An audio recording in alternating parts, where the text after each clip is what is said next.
Dixo presenta Other Space FM Space, ApeCo and Otherside announcements with Garga and Figge and guests, hosted by Nana and Nova. What's up, everyone? Welcome to Other Space FM. We got a great show today. Just got dumped on by the other side with a ton of info. Got my co-host, Probably Nothing, aka Nova, up here. And a couple surprise special guests, Garga and Figge may be joining us. We got Garga on stage right now. Man, would love to just get into it because the other side just dropped a ton of info. We're super excited. I know a lot of people are still digesting it, and you're tuned in to just get the lowdown, maybe go a little bit deeper on this before Garga hops over into the other side Discord shortly after, where he's going to be breaking it down with the community over there.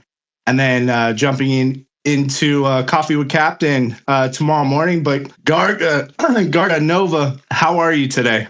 Hey guys, good to be here. I'm doing great. This is, we've been cooking on a whole bunch of stuff, and it was fun to just drop a lot today, from some of the AI stuff we're doing to a lot of the other deed development, and even some of the games that are going to be coming out over the next couple months. Oh, that must have been fun for you. I'm sure a huge relief as well. Yeah, you know what? Also, last night, your AIP passed. ApeCo is going to be shaping up. We're launching ApeCo. The DAO is being set or sunset. And, congratulations on the proposal. I think it's a great move for the entire ecosystem. And, just any quick comments about that? How'd you feel once it was finally passed? Yeah, no, I mean, it's kind of wild. You put a perspective out there, and it's always hard to get alignment, 100% alignment and stuff. And so to put a proposal out there a couple weeks ago and see it hit 99.66%, it's like you almost wonder, like, if I asked the club, like, is the sky blue, it might have been less alignment there. But if you ask people, like, should we sunset the DAO, everyone's like, yeah, fuck it, let's go. So really heartened to see the support on that. It means a lot that it was overwhelmingly unanimous there. I think now the job's up to us to actually, like, figure this out and move stuff over and get to work. So there's going to be a little bit of a lag here, I think, between, this getting passed and then us being able to really, before we can hit the ground running. But we're moving, and I'm excited to start pushing ApeCoin from the ApeCo side. Let's go. Nova, just want to quickly check in with you. How you doing, my man? Yo, GM. Doing great, man. Although a little jealous I'm not in New York City right now. Should have probably made the trip. Is it, Garga, are you seriously? I'm not even there either. I mean, it's hard. We've got, as you can tell, we're building and we're shipping a lot, and so just it was better to stay focused. I hear you. The opportunity cost of events is just so high, because like you just, basically out for like multiple days, lose a lot of productivity. So I totally get it. I try to stay away from events myself when I can, at all costs, typically. Yeah, but people are out there having fun. Shout out to Essential, who copped a T-shirt for me and a hat. I had to get that, especially being someone who's been a fan of Jeff Staple. I feel like I've learned so much from him. But let's get right into this. Garga, you mentioned, it was also like a really great relief to finally share this, all of this info all at once. What part of this drop were you most excited to finally share? Man, yeah, that's a hard question. I mean, I think the first video, there's just so many hours that have gone into painstakingly handcrafting the world of Otherside. We've got over 1,000 3D assets across our 28 biomes that are helping us kind of set the look for this world. And it's a really, really big universe. So showing off a little tease of some of that in that first video was really fun. And, there's also a little teaser at the end of the video, if folks caught it, of an ore extractor at work on a deed. So, yeah, really fun to get that out there. Finally, we've been teasing week by week renders of each of the other deeds, but to actually, show people in engine how this stuff has come together is super fun. Ooh, I just heard an ore extractor. Let's go. Yo, I feel like we definitely need to have some of these, frame by frame breakdowns like we used to do back in the day. I know both Baron and I were doing that almost with every single video just to try to see if there's any alpha we can squeeze from it. But no, I love that. And it looks beautiful. Nova and I were talking about this a little bit earlier, but visually it looks really good. Nova, any comment on that? No, it probably took, an insane amount of work because, there are 29 different biomes and each biome has, quite a bit of the different assets, right? So it definitely has up to the team for getting them all ready. It sounds like Garga will have all the biomes ready for this July release. Is that right? We'll have like the ODK access ready for those, correct? Yeah, the assets for ODK developers are cooked. I think like we're just getting the last couple ones, like they're already done, but we're just making sure that there's like formatting stuff that goes into it to make them available for ODK devs. But yeah, this July, so next month, we'll be releasing Bathroom Blitz, but also to our ODK alpha group, they'll be getting access to all 29 biomes so we can start seeding, making sure that we're ready for the persistent other side with all kinds of other ODK experiences, hopefully from the community. Yeah, very nice. Now, it sounds like basically deed holders. So if you hold, like, say, one deed of any biome, you can access the ODK access for all the biomes. Is that correct? So you don't actually need to hold the deeds for certain biomes to get access. So right now we're doing it where it's, since it's the alpha folks and a lot of it's like trusted people, people who put a lot of sweat equity into other side, we're just making it all available. Frankly, I think even if we were to restrict it, a lot of these people own a lot of deeds anyway. In the future, once other side's persistent, we're going to be restricting that. So it's really just the folks who, you have to own the deed to have access to the right assets is the goal. Gotcha. That makes sense. I'm definitely excited to dive in myself there. Go ahead, Sean. You want to jump in? Yeah, that was my understanding as well, and I think it's also shaping up to showcase, the value of holding other deeds. It was cool to see even just the name Other Deeds pop up in the video, and it also reminded me of the original light paper, and I got a question about that. I'm really curious about when the Other Side website was launched. You launched the light paper on there, and I'm curious, since it's been some time since that was published, what part of the Other Side, the original Other Side light paper, is still relevant? Like, what's still foundational to this updated Other Side? Absolutely. And by the way, also Figge, I think, just joined. He's probably requesting. He was in a meeting that went over a few minutes. But what's up, Figge? What's up, guys? But yeah, very good call out. We've actually been updating, and plan to roll out a revamp of otherside.xyz. Kind of a smaller revamp in the kind of short term, and then there'll be a much bigger revamp later in the year. But a lot of the light paper still applies. Frankly, most of it. There's some things that, some of the specifics are a bit different, but the focus here is still on Other Deeds as kind of on two levels. Number one being as an access token and to grant certain entitlements to folks as we're building out the ODK and first party experiences on top of Other Side. And the other one is obviously it's like having your Other Deed, being able to extract resources from that Other Deed and use those in the core gameplay loop. So most of what's on the light paper is still, very much top of mind. I think we actually went through it very recently just to double check that. So we feel pretty good. Yeah, I should say we were actually in a position to release an update for otherside.xyz today, but we held it back and it included a refresh of the light paper that pretty much keeps all of it intact. There's sections of the light paper that, they say more information coming soon. Like a lot of those sections are filled out. I think it could just be too much information at once. So what we want to do is carve that out for a specific, its own update and its own drop, and that'll probably happen soon. So that's just something that we can afford to have that be its own moment. And even that is a midway point, like Garga saying, before we do a far more major overhaul on the Otherside site that is scheduled to go out for persistence.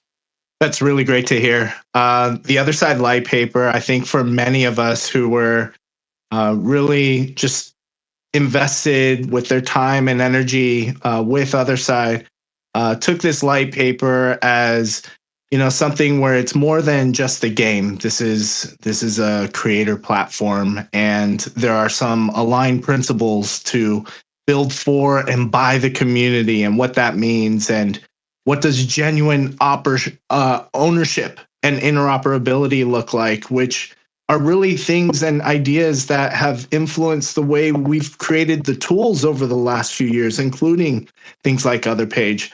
And also real incentives and support, So a lot of the things within the light paper really showcase this concept of this is a platform that's going to have Rails with ApeChain. And in the tweet that was mentioned, and Figge, you narrated this video about next generation creator tooling, which includes mentions of AI and a Coda agent. I was really hoping you can expand a little bit more on that and how this could help compel builders to create on Otherside. Yeah, definitely. Well, I do want to touch on a little bit about what you just said about the light paper. I think the entire team is pretty cognizant that that's a document you have to handle with care. You can't just sweepingly make changes. If there are any kind of edits, we have to know that people are building tools, building alongside of us, and we have to make sure that there's as much backwards compatibility with possible with all of the edits. So just rest assured, the team is working on that, and we'll probably need to actually red team that with folks in the community before we go wide with it, just to make sure that there's a really strong sanity check in place with key leaders of the community. When it comes to creator tools, yeah, I mean, I think in all this stuff, in crypto in general, we need more than anything a strong sense of vision of what the future can be on the horizon. It's really gotten kind of disheartening seeing CT some days where it's just what's the new casino app? What's the new thing that we're farming? What's the new? And it's just all copy pasta. The half-life of everything lasts. It's insane nowadays. And honestly, maybe that's just a statement about the world at large. I thought World War III was going to break out this weekend, and the half-life on that's pretty far.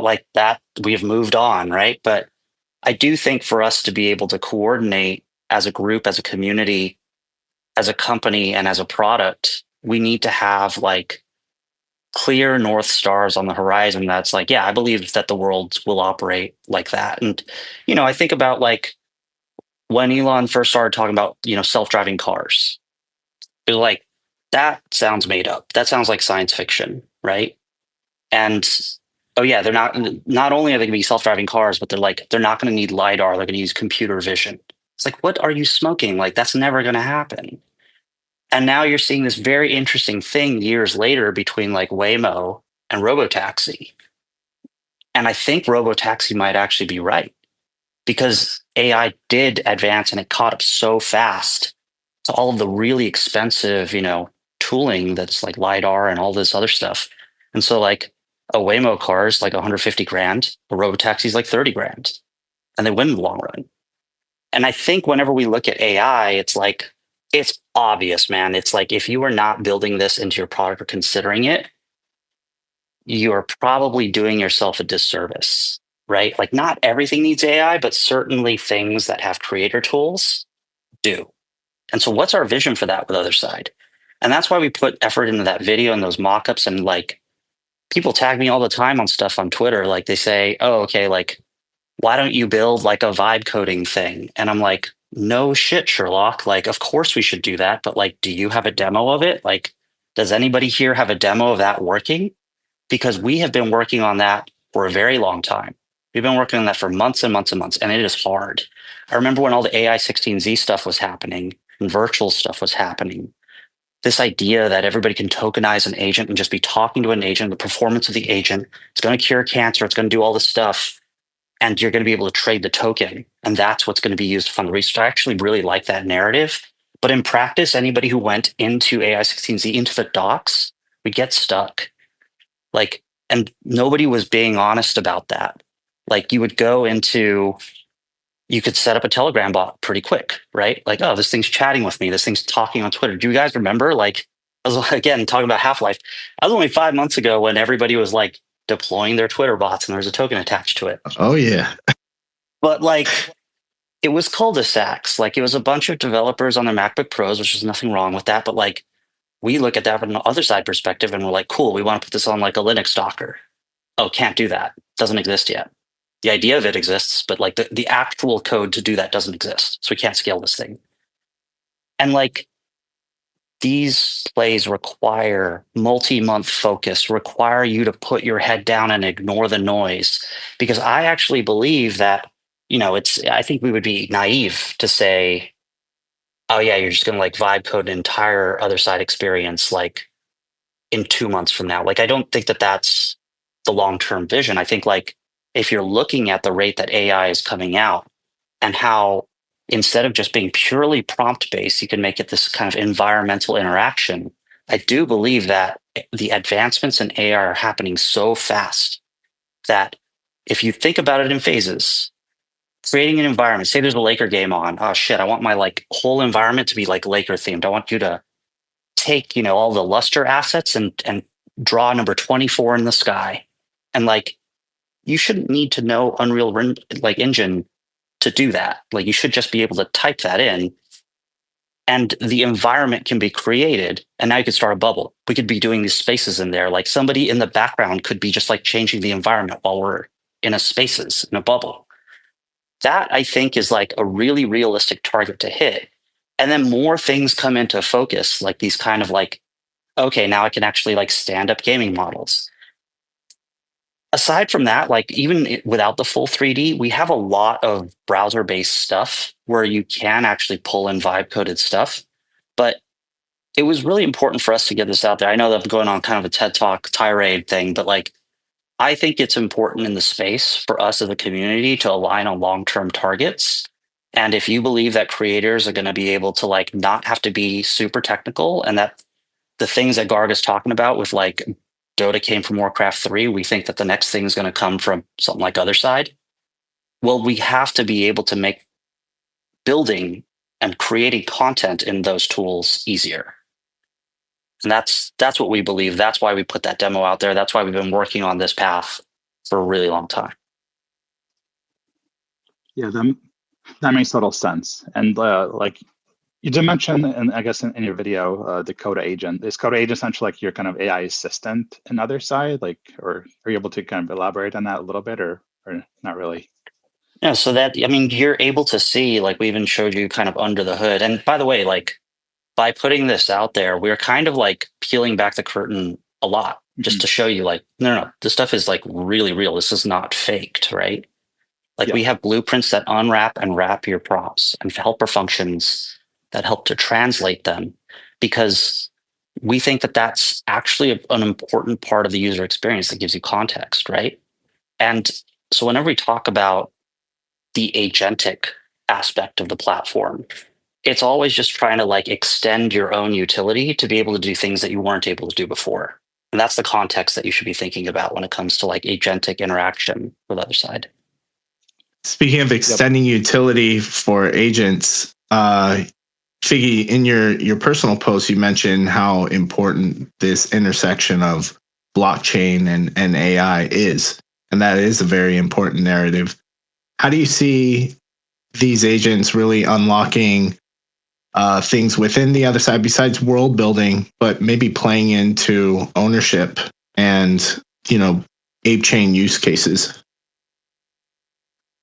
Yeah, I try to not start from tech first with that stuff. Like I think that AI and blockchain or AI and anything is really like, what do I want to get done? And like, do I need the technical know-how to get there? If you look at Y Combinator right now, a lot of the different companies that are forming are like, we're Cursor for this, we're Cursor for medicine, we're Cursor for, healthcare, we're Cursor for planting trees. And I think it's because like Cursor is just like a really great app that enables people who don't necessarily know how to program to build really quick prototypes of their ideas. And that's the same kind of philosophy that we want to transpose here, where it's like, man, I would really like to build a world, but like I actually don't know how all of this Unreal Engine stuff works. Can it be made easier for me? That's something that's really important to us. And it's even to the point, there's something later in the post where we try to foreground, like, if you're a creator, you don't need to jump all the way into the ODK. Like that's actually like the closest to the metal stuff that we have. That's like the most technical stuff that we have. There are other systems like Emotes, Voyager 2, the graffiti sticker system that are much more akin to dropping an NFT collection, except instead of just being able to view them on a marketplace or in your wallet, you're going to be able to like interact in a 3D environment with those and go on raids with those and all that stuff. So there's multiple ways that content creators are going to be able to like make the experiences that they want to. Like any system, you get out as much as you put in. We're just trying to make sure that you have as much leverage as possible when you get in. And one more thing, it's really important to note that like all of these systems, we want to be creator royalty enforced. It's a really big pillar in Yuga's thinking that a lot of the growth happened in the space because creator royalties made a sustainable route for creators to be able to take in revenue and build more for their community. That's something that we want to protect across Voyager 2.0, emotes, and graffiti stickers.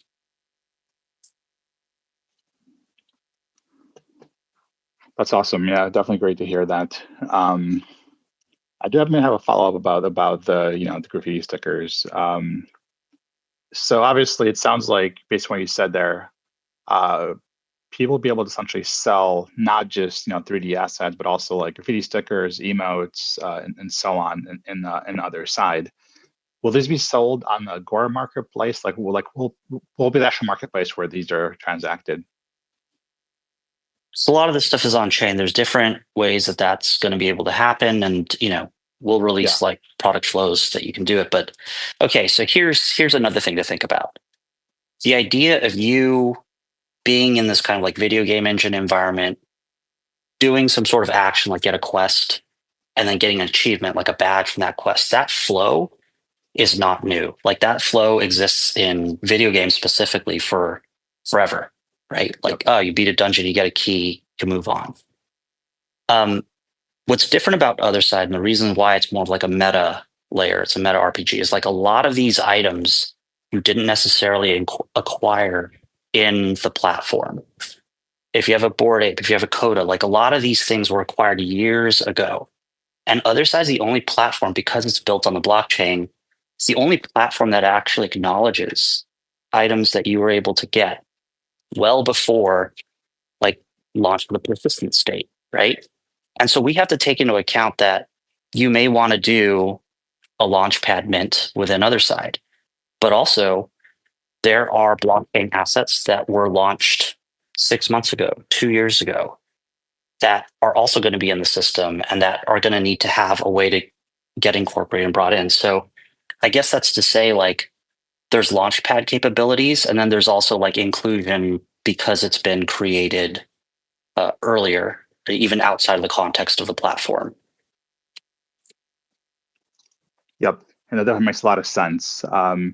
Now, you did mention also in the post that, it's going to support ERC20, 721, and 1155. Like, how obfuscated will the blockchain be for creators? Like, is it going to be like fully like kind of turnkey eventually? Like, how do you foresee it? Yeah, so Quit and James Hall have been working with our friends at M Squared to make sure that there's like basically a contract factory that allows you to make like kind of like globally whitelisted and safe to use tokens. As much as we want to include everybody and everything that's going on, like one of the things that we absolutely wouldn't want is like, oh, you signed a transaction and you just got drained, right? And so part of that is we have an other side system of smart contracts. So if you want to be able to do things on other side, you have to work within a certain framework.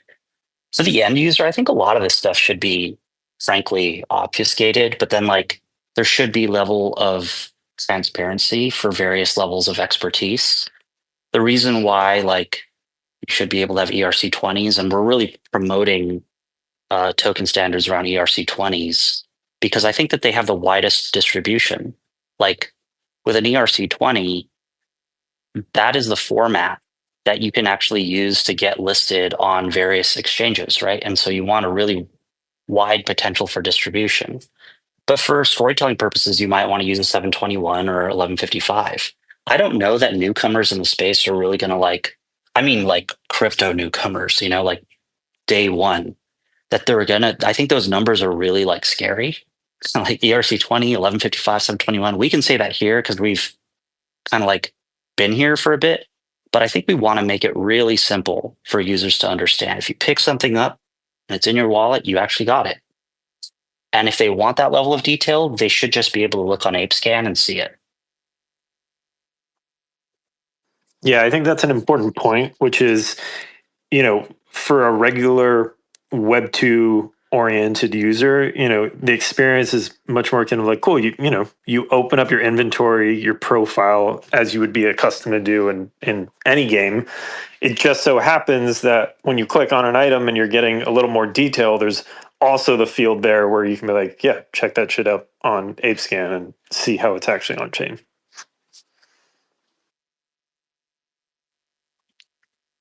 And because it's built on the blockchain, it's actually fully composable. Like I know we go to block explorers because like they tell you some technical level of information. Oh, you acquired it at this date, at this time for this price.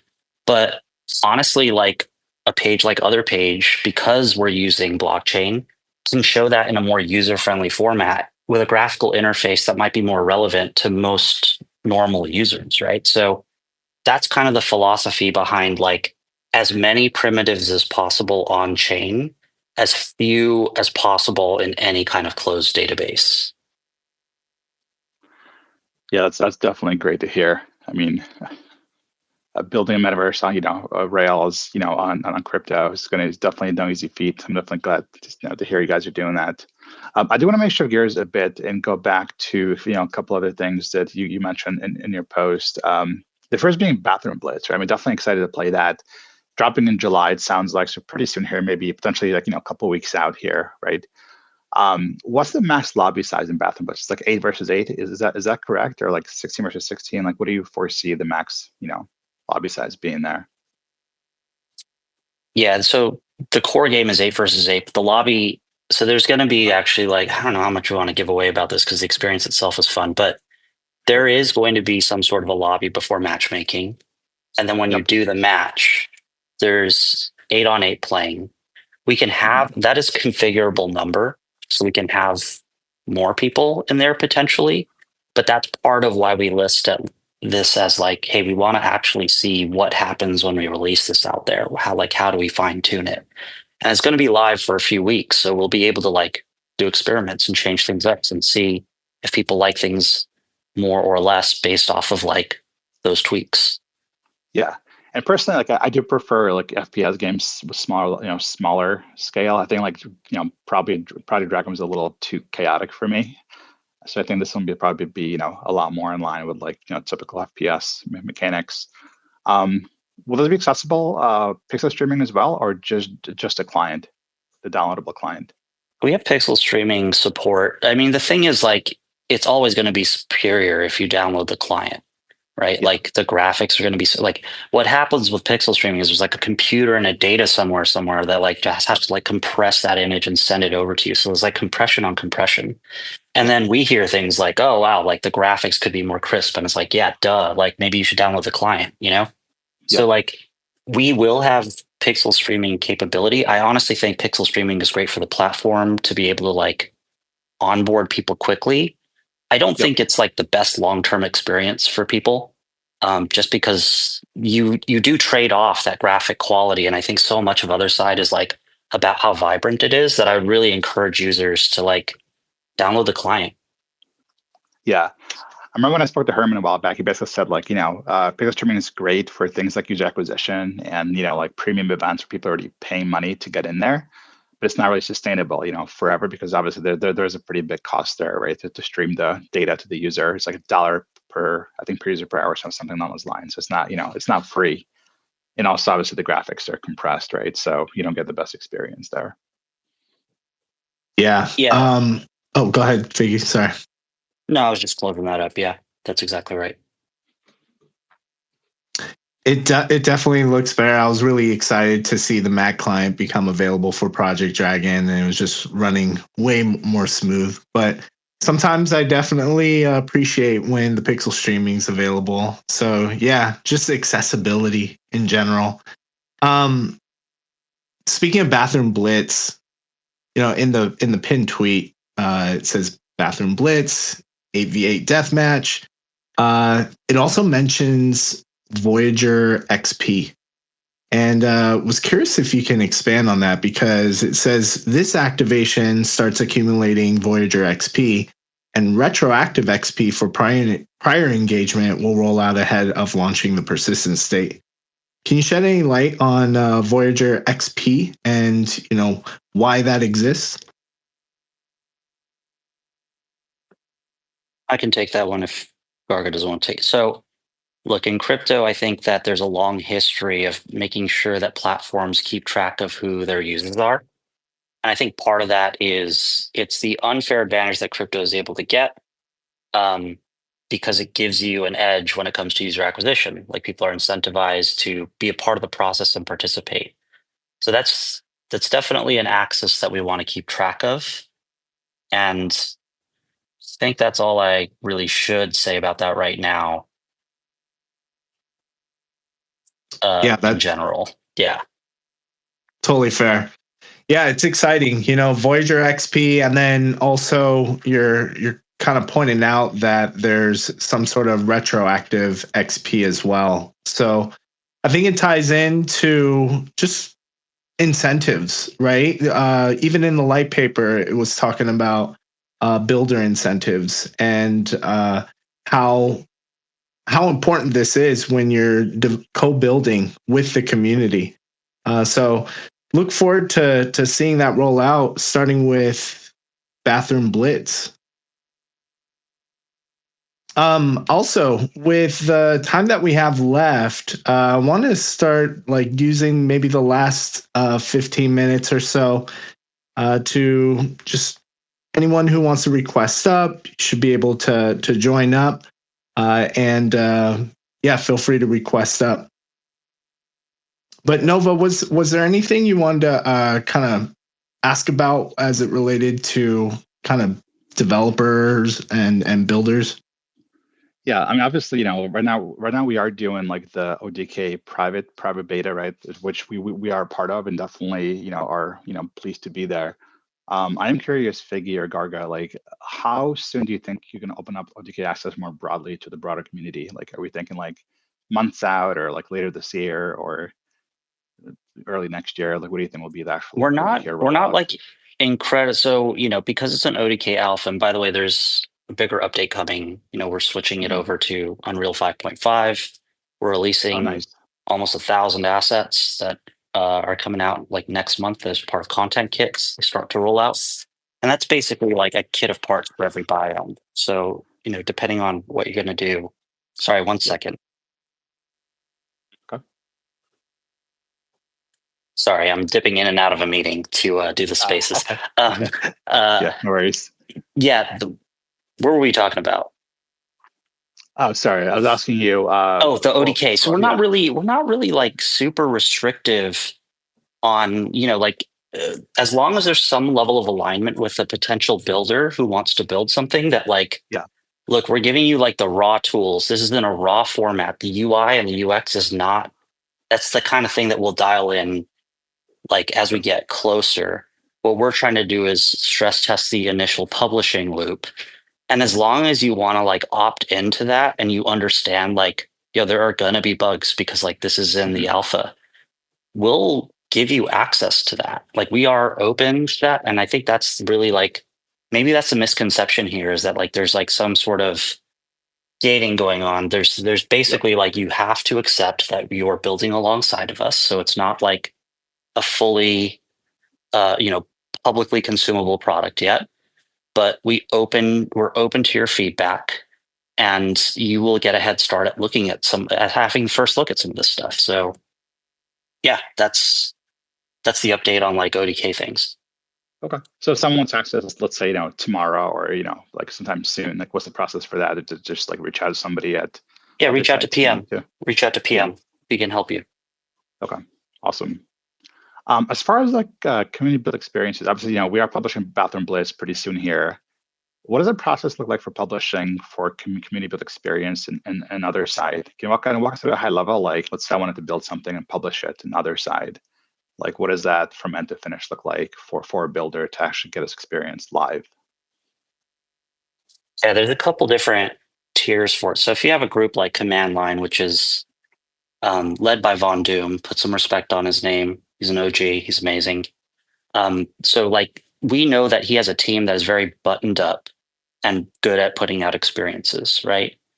We've even got people like, Rita, and we've got other parties, Prismatic, Possible, like a lot of other parties that are involved in publishing end-to-end polished experiences. I think we're going to do this in a phased approach where we can like first roll out with those so that people can see like, oh, this is the potential the platform has if like you really put your mind to it. Ultimately, we want to get to a place where like people are able to like publish their own worlds while like I'm asleep. Like I don't even know who you are and you're publishing a world, right? That's like the win condition here, because that's when we really start to get economies of scale. The problem is we have to protect against like, oh, I'm new to Unreal in general. I'm new to building things in general. So I'm just going to like create a world, but there's just going to be a cube in it. And like, that's all there's going to be. And then if we put that on the front page of Otherside, it's like, wait, what the heck am I looking at? Like somebody just made a cube and like, that's all there is. And there's nothing to do. I can't even get out of this experience. You know what I mean?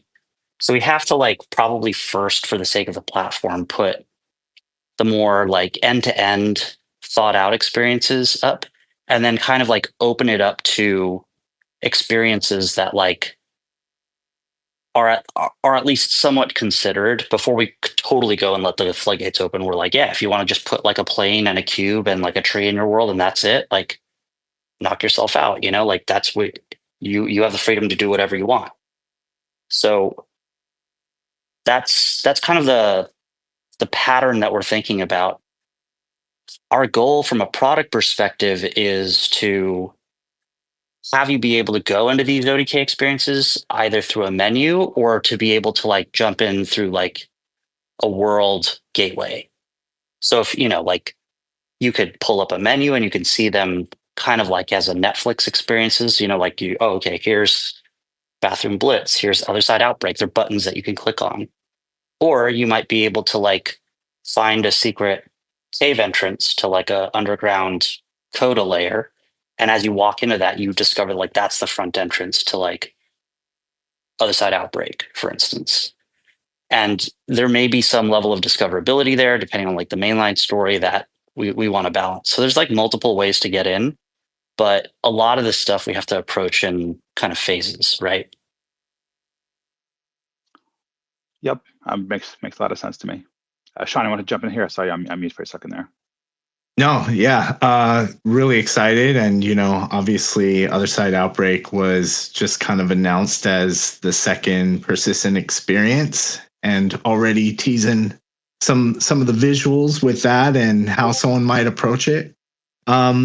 Also very excited for like if someone did want to just put a box up and just create like some sort of social experience, which is really great to hear that Meet Us at the Clubhouse and Bubbles are going to be happening.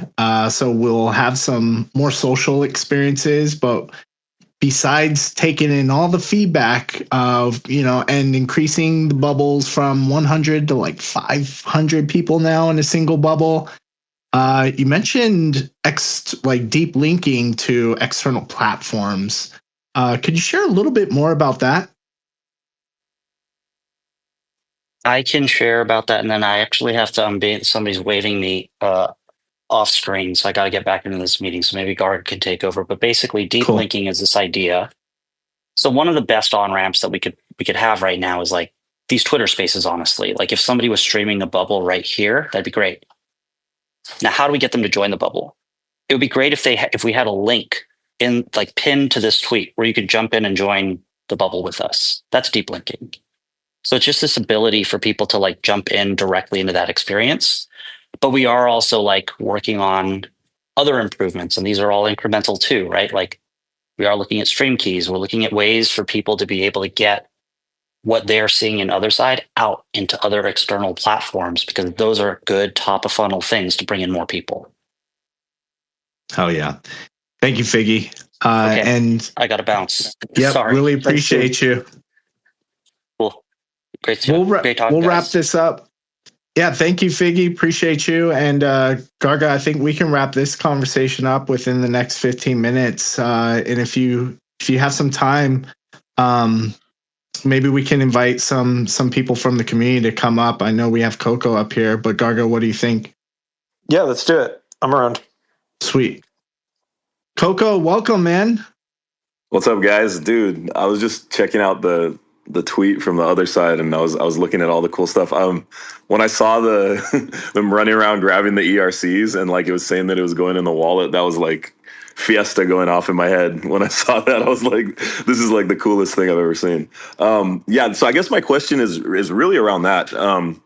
Is there like gonna be some type of like wallet system like built into the other side for, I guess this question's for Garga, where while we're collecting these, it's basically obviously gonna like index the tokens and pull the stuff off the blockchain. But then like once you have these tokens, is the process gonna be limited to what you can do with the tokens, or can we like distribute them to other players, or like how are you guys thinking that's gonna work?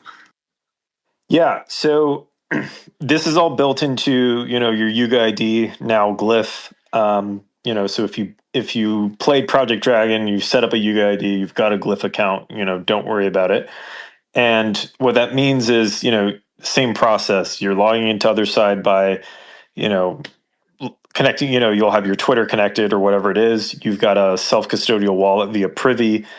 You're running around the world. You could be picking up 1155s or ERC20s like we showed in that clip today. And those tokens, they're coming off of, there's a handful of different kind of factory setting contracts where, you can be creating a new token or something like that. Obviously there's a certain amount of restriction in world because we don't want somebody to be able to drop a fucking drainer token and screw people over. So, we're protecting on the side of what these tokens can look like. But once they're tokens, they're, these are composable and interactive things. You can, move them around, you can trade them. Some of them might be closer to like the app token standards where there's some restrictions and all that. But the goal here is to be creating these new primitives where at the end of the day, you could imagine somebody's hey, I'm making a hard as fuck skill-based game. And if you get to the end here, there's tokens waiting for you. And I just love the idea of, creating these kind of skill-based mints, some kind of strange fair launch tokens. You could imagine if some third-party developer, a revered AAA dev is building an experience on Otherside and having their own currency, like that can become a way to monetize the experience in an interesting way. And with the power of the blockchain, the supply of the tokens, who owns them, and all that kind of stuff. And then, like, how would the liquidity pools work like that? Would it just be routing to like an AMM, or would it be like kind of inside of the other side? Like what would that look like?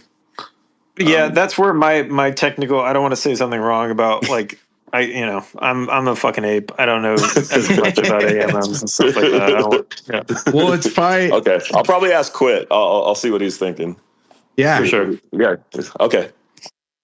Some really good jumping off points too that we can continue these conversations, because Coco, I know you're always cooking, trying to find some really cool ways, and man, the experience of being in world and having ERC20s, being activated on chain in real time. But like technically, very if you get an ERC20, right? Like if you get an ERC20 and then you have it in your wallet, obviously you can go provide liquidity on any DEX with it if it's an ERC20 standard, right? Right. That's what I think would happen, but I just didn't want to say it without totally understanding. But yeah, like I don't think we're providing liquidity for other people's tokens. Yeah, totally, stuff like that. But yeah.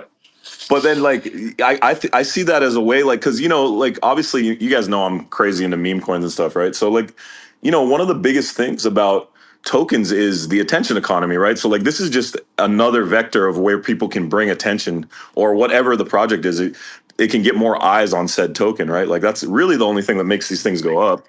So, like, 100%. You know what I mean? So it's just like an added tool, and I could envision people getting really creative with it, especially with having an entire world where they can kind of interact and stuff. So it's like, man, my mind's just racing with all the cool shit that could happen with that.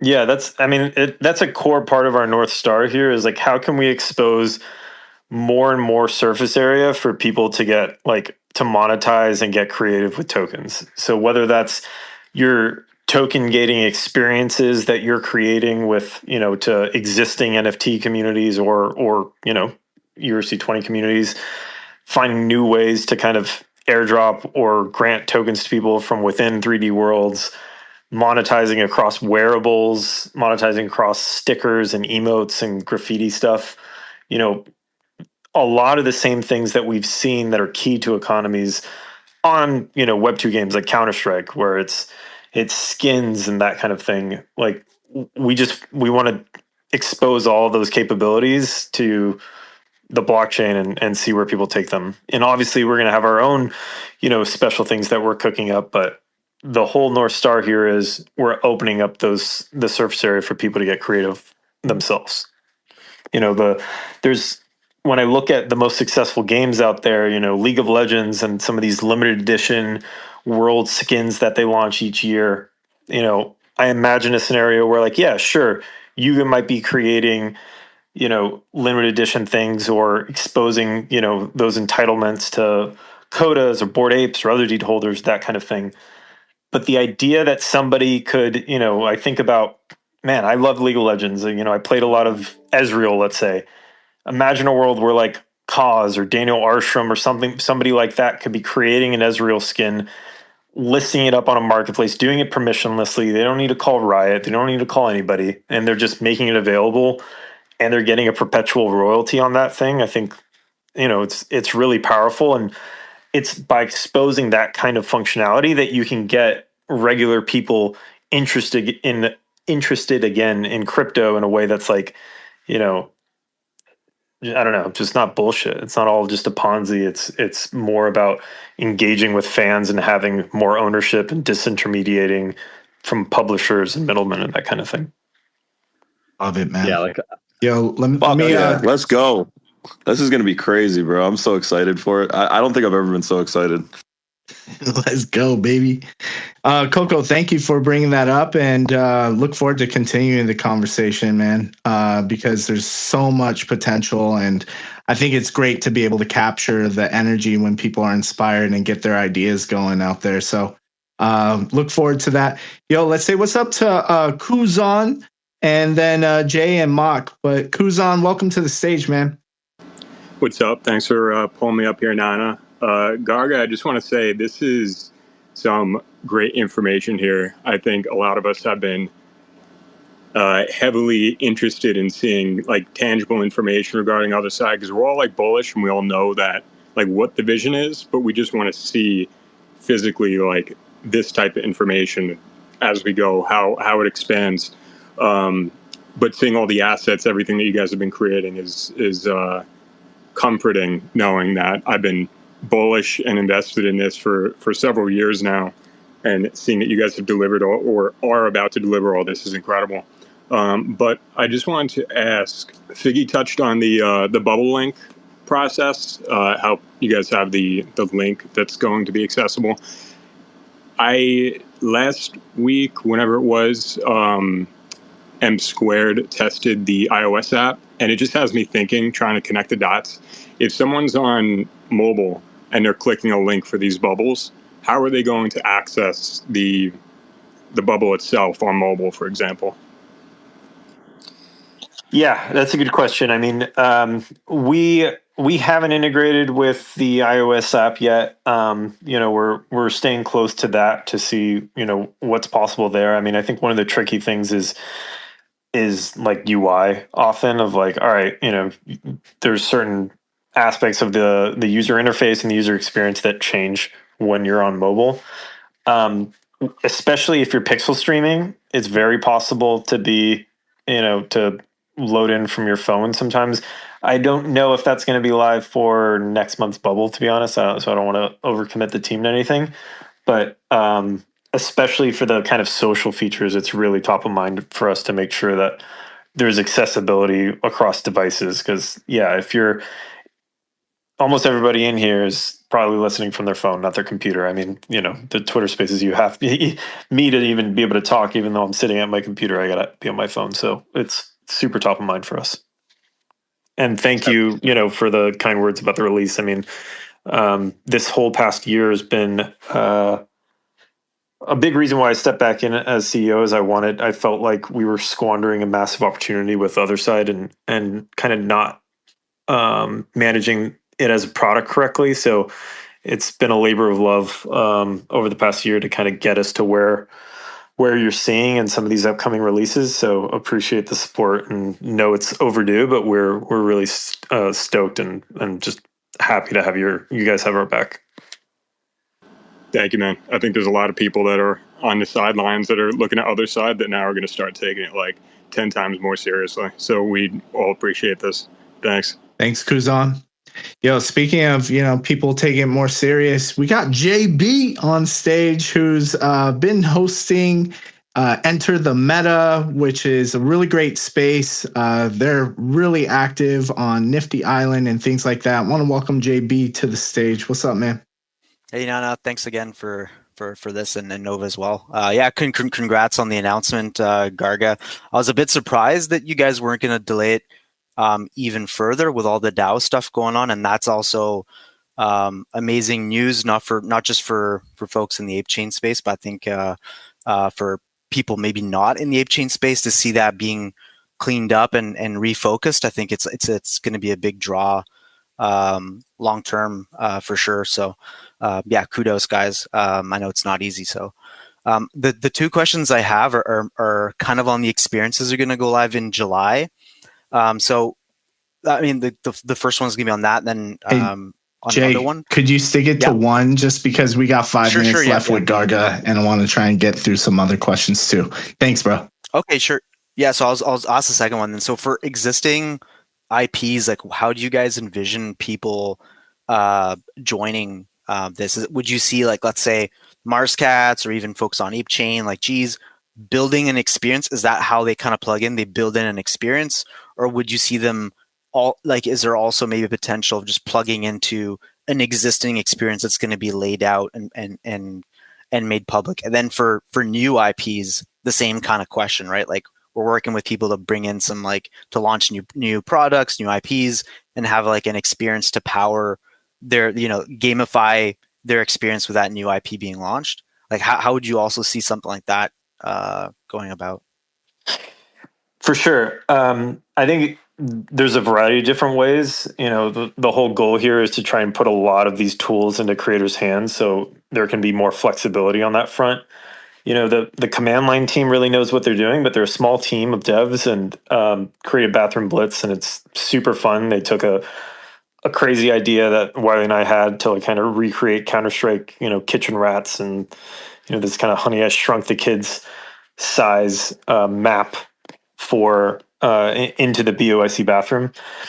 And there's, so you can imagine devs building their own kind of one-off experiences, in the familiar grounds of Unreal Engine and Unreal Engine blueprints. So, we had a lot of the blueprints already set up for like what would be like a third-person shooter from Dragon. So it's easy for them to go in, create new assets, develop around the UI, create, a small death match, or you can iterate on these game modes from there. So that's one of them. We've got Otherside Outbreak coming the following month.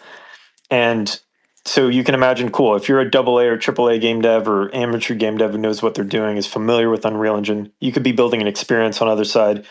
If you're somebody that's more in the kind of tropical virtual kind of environment design stuff, maybe you're helping people create environments and their own spaces, on their other deed. If you're a avatar kind of modeler, that's where Voyager 2.0 and the ability to create wearables is going to be key. And Voyager 2.0 is really about a new Voyager model that's built from the ground up with the idea of being able to swap out different parts of it. So you can imagine, having a hat or another special wearable that's, BOIC holders get automatically. And maybe Rito with G's creates something special for his holders. And what's good about that is that then the Voyager model will work with any of the games that people are making. So while it might be hard for a G's to work natively in Bathroom Blitz because it's a big fucking ape and the geometry, the skeleton can be a little heavier. And maybe you'd have some weird clipping if it was working. The Voyager model is such that you could swap out a couple things. You'd still be able to flex that collection. A creator can raise money via that thing. And while you're playing Bathroom Blitz for another game, you can see like, oh, damn, that guy's got a cheese. And I think it leads to some interesting scenarios here where you could see, I don't know, it's just, I think the flex in virtual worlds is super important. And there's nothing like being, 13 playing, in World of Warcraft late at night and seeing somebody just totally decked out in raid gear walking by. And I think it'll be a whole new interesting aspect when you've got Voyager 2.0 and somebody can flex, on one avatar that they own a Bored Ape, they own a mutant, they own a punk, whatever it is. And then there's stickers, there's graffiti, there's ability for people to like, drop ERC 20s in games. So I'm just really busy just trying to like unlock as many tools as possible for creators and how those get used. My hope is that there's going to be ways of using them that I haven't thought of that are like emergent gameplay things. I think that's when you start to win and really create a successful flywheel. Garga, thank you for taking the time to answer some questions. We're at the top of the hour. I wanted to check in with you. Definitely a few people on stage that I'm sure that have questions. And I know you're going to be in the Otherside Discord chopping it up with people, but just wanted to check in with you to see if you have any more time or do you have to jet? Yeah, let's do a couple more. And then I got to drop and eat lunch and I'll be in the Discord answering questions while I scarf down my sandwich. All right, let's see if we can rapid fire some of these. Mock, promise to get to you. Go for it, man. Yo, how you doing, Garga? So what are you having for lunch? An Italian sub. I'm very excited. That's right. All right, no, that wasn't my question. No, so I'm like not a dev, bro. I can vibe code, of course. Like I am like the least experienced kind of tech guy out there. But I had got a think agent to help me with my building and stuff. Eventually, when those go live, how soon before we get to like incorporate like somebody like me who doesn't really have very much experience to be able to use those kind of tools to create on their other deed? For sure. So there's a big range here. So there's you have your other deed and you're building and customizing on it with existing models from Yuga, from Otherside. Think, setting up your house in Animal Crossing or something like that. Like you don't need to know shit in order to be able to do that. Now, then there's the next rung up. Say, like, you want to create user-generated content, to sell in game, and maybe that's just stickers and kinds of things where you're, similar to what we've done with Telegram more recently. You're creating a sticker collection to flex, your community, your kind of clan, your people are using that stuff. And then you can get towards, okay, well, the ODK is where it gets, that's much more, Unreal Engine, blueprints, it can be easy to get overwhelmed if you've never opened it up. It takes a little bit of learning.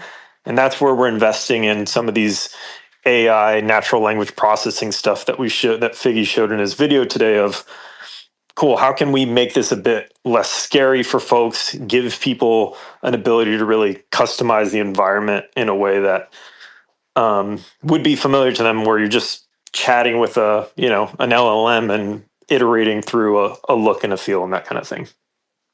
And then also there's the avatar side of the wearable stuff, which, we're anticipating a kind of range of skill levels of people trying to do that stuff. I mean, I don't think everybody's competent enough probably to like model out a sick hat for Voyager 2.0, but certainly there's people in the community that know how to do that, and I think we'll see people probably hiring their friends to do it and selling those wearables and that kind of thing. Oh yeah, we got people like Tropical who's cooking it up. Tropical, going over to you, man. Yeah. And before we do, guys, just really quick, there is a pinned tweet there to grab the badge for today's space. So definitely go on another page and grab the badge if you are here and listening. Go ahead, Tropical. Jump in. Yo, what's good, everybody? Man, yeah, pretty exciting day. This is like, I wasn't sure what to expect, but like, I think seeing all the tools like that, like sharing tools, was really, really way to go. I know there's like different ways to think about Otherside, like the games, that I know Yuga's, putting together their own games and stuff, and then all the third-party devs. But, most excited to see the different, just like amount of tools coming out just to help people get up and going. And, I got to say, I'm very skeptical on AI stuff, but this is probably one of the best like use cases of like AI that I've seen so far. Because like I've always daydreamed about having an AI just in your game world as like a NPC quest giver, and just reading saying like it can remember you and like sort of like mix things up for you. Gosh, it's like just so refreshing, right? I'm sure we've all played games where, especially like RPGs, where like sometimes if the conversation or narrative isn't really, striking, we kind of just skip through it. But I think with something more emergent like this, I think like the odds are someone kind of hanging around like out of curiosity, for the fact that it's like not something completely scripted, but like sort of like emerging right in front of them, might entice people to kind of like hang around and pay attention to like the story and the narrative just a little bit more, because now it's like a personal thing. We've all seen these kind of older games where like you input your name in the beginning of the game, and then the rest of the game, all the narrative has like your name plugged into this sort of like written script of like narrative for the game. Yeah, I don't know if I have too much of a question. I don't want to take too much time anyways, but I guess for Garga, like, if like, the narrative part, as you being kind of like a writer and stuff and interested in like literature, like, I don't know, what are your thoughts like for like quests, stories, narrative stuff, like maybe even narrative experiences? Like, have you thought about anything like that? For sure. And, there's Otherside's a really interesting, platform in the sense where, on the one hand, we have this very opinionated metaverse. By opinionated, I mean like, we have our own like, point of view. Like, it's not Roblox where it's just like, cool, you're a block and you're getting like a green space and then people are building on top of it. It's like we're creating really rich, dynamic worlds that take a lot of effort to put together. But at the same time, we're also exposing people to all the tools so they can build their own stuff. And so you could imagine once you start doing that, you're going to end up with all kinds of different worlds. Like there's going to be super jank ones. There's going to be ones that look completely different.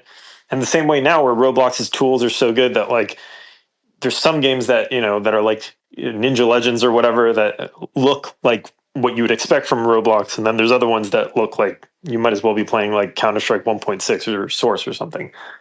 And in order to kind of remedy those two things, the idea has always been to have this flexible narrative where the meta narrative about Otherside is kind of the pull between creation and chaos. And, that's what you see in the second Otherside kind of before Curtis video, where you see Blue entering into this Coda temple, taking this vial of like the last soma that exists.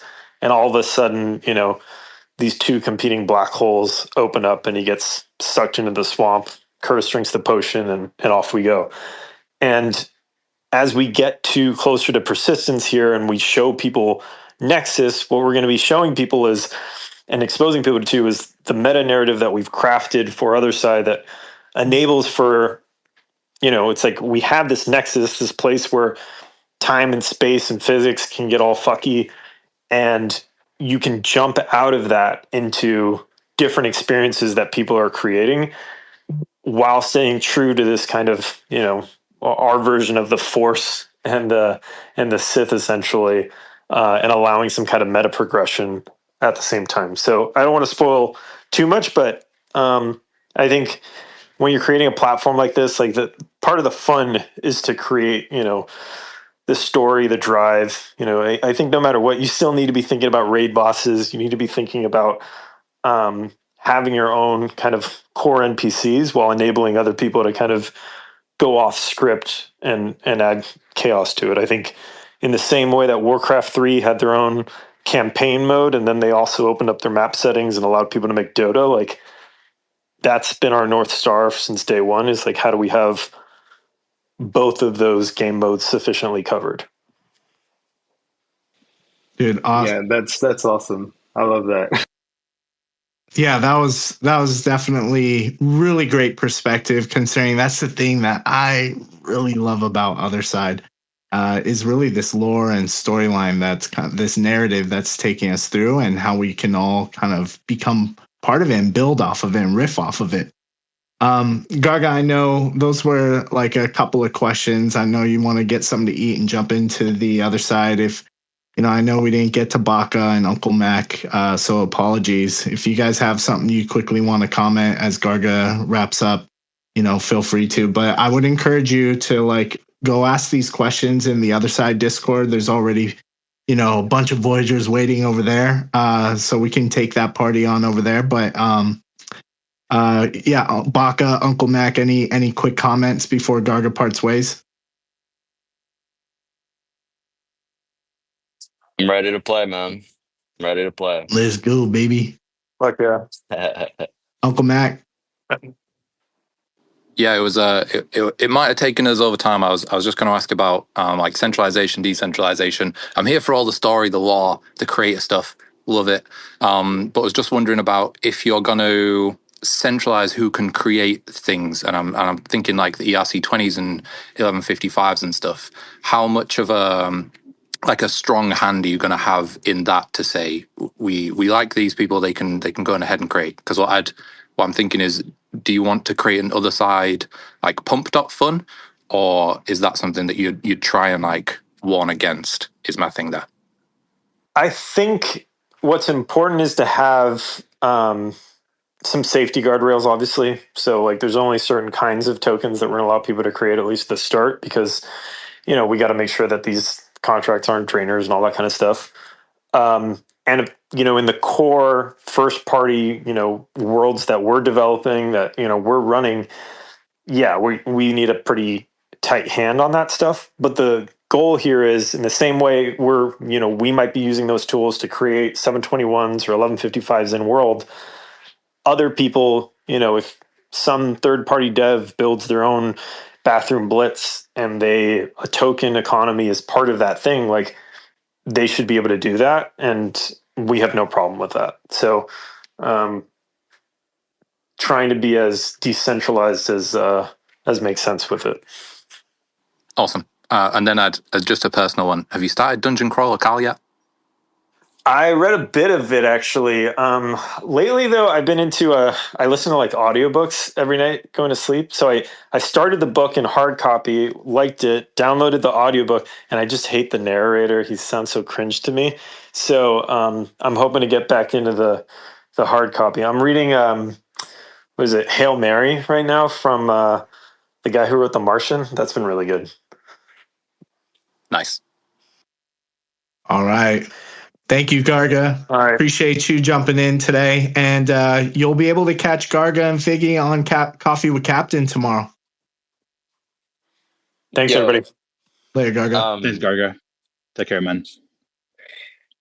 damn. Go. I actually did have a quick question. I know we kept them like 15 minutes over time, so Yeah. appreciate No, everyone jumping in though, man. It was really great to just have everyone just be able to pull up and have Garga and Figge, obviously. But yeah, Baka, dude, what's going through your head? Because certainly the conversation isn't going to stop.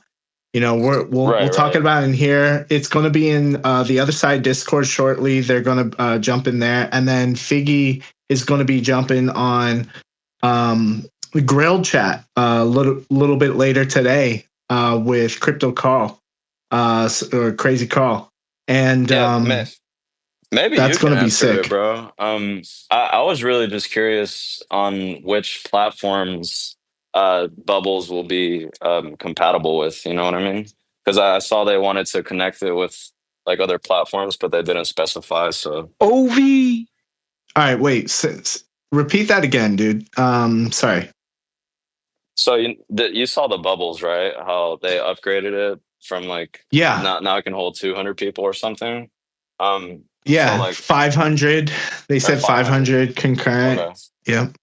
Yeah. And then deep linking, you know, for people to be able to join from external platforms. Right. So that's my question. Like, which platforms? Yeah, when we asked Figge, he didn't say anything specific, but he did kind of stress the importance on how important it is to be able to share these other side experiences and be able to get it on streams, have stream keys. They're looking into a lot of those different things. And obviously, you know, the different platforms that support the stream keys, whether it be X, YouTube, Twitch, I think all of those are going to be very important. If you want, you know, people to be able to experience Bubbles, to be able to see the content that's happening in Otherside. Yeah, I can't answer for the team, but Anna, isn't OV going to be the streaming platform for the other side, and it's going to allow you to connect to every other streaming or platform out there? That's what I understood. I don't know too much about OV in particular. They're trying to compete with Restream and OBS, right? I don't know if it's definitely in the same realm of competition, but like I think that the way that they built OV, it's built like for like on chain to be, you know, able to live stream in the other side and stuff like that. That was just my understanding, like from whenever I looked at the whole thing, you know what I mean? Maybe I'm completely wrong. All right, cool. Well, hey, let's keep this conversation going. We got some really dope people on stage. I also want to just say, thanks for everyone for tuning in for the first half of OSFM today. Nova, thought that was a really dope, conversation where we got to unpack the other side info dump.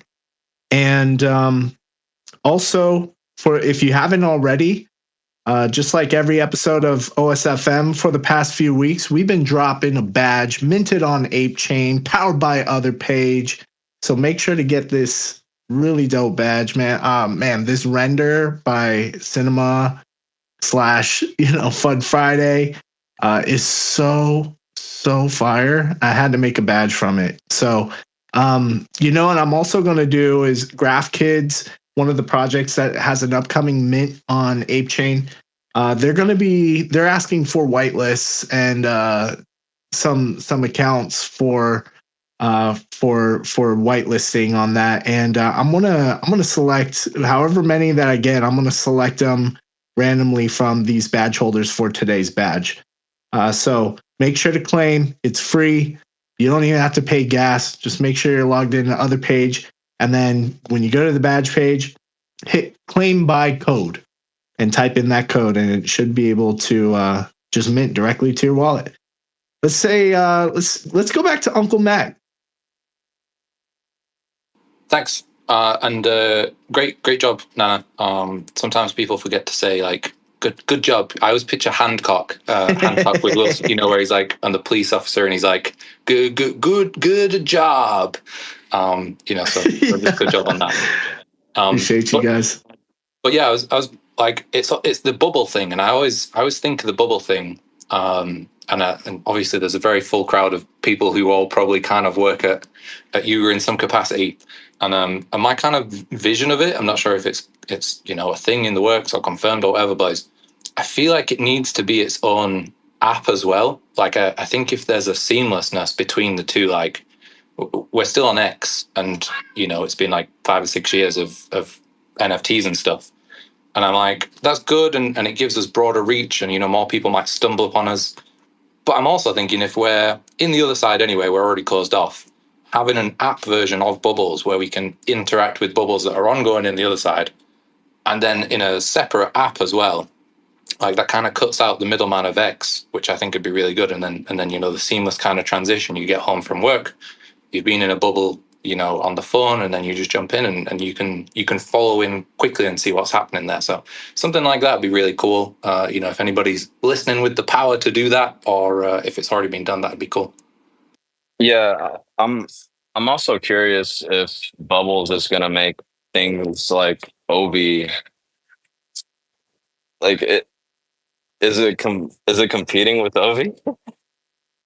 Yo, go Coco, I see your hand up, and y'all feel free to jump in as well. No, I see some hands. Dutchy, what's up? Minty, you guys hear me? I don't know. Yeah. Go ahead, Coco. No, I wanted to talk to Uncle Mac. So I don't know exactly what because you were talking about ERCs and stuff, and that's kind of somewhere where I think that can bring a lot of attention to Otherside, because everybody knows that tokens, they garner a ton of attention, right? And obviously if people can airdrop them and do all that kind of stuff, but though I don't know, I really haven't even talked to them, but the way that I would envision it, because if you think about it, there's a lot of stuff that can check if something's a drainer, or they could whitelist the tokens that have passed a bunch of different checks to make sure that they're good, right? Because obviously you do have to look out for people's safety and stuff, but I don't think a token can actually be a drainer, right? You would have to interact with something to drain it. There could be honeypots and stuff, but you could whitelist the tokens that maybe they put in for some kind of approvals, or the contract is verified that mints the token, so it's for sure a safe launch. For instance, Ape Express, all the tokens are none of them can ever be a honeypot or a drain or anything, because they're fair launched and then liquidity's burned, right? So stuff like that, when it's verified, I don't think if they want it to really be decentralized and open, I don't see why they would stop people from having those kind of tokens inside the other side, So because then it's if you only let a few types of tokens, then what's the point of having the wallet, right? You want people to be able to trade and stuff.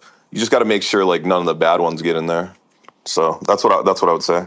The British in me wants to wait for the hand, but just to keep the conversation on just that little topic going, because I don't know if it was clear before. I wouldn't say.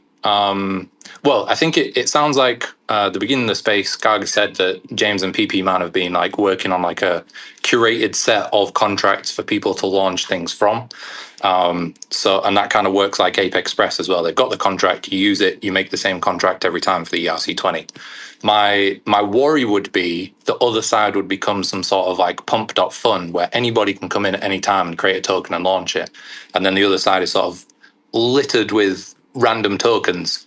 So I would say the level of decentralization there is kind of make it so that only certain people can, or maybe you have to, kind of like an AIP, but we've just sunset that. But yeah, that's what I meant. I was thinking so they would have to maybe fill out something and get it approved, but then it would be safe by how because all that kind of stuff can be done, right? Okay, so this is cool, we like this concept, or they put in a certain amount of information and then it goes through a contract, something like that. Yeah, that's kind of what I was going at, like whitelisting it for the creation, just to make sure it's safe.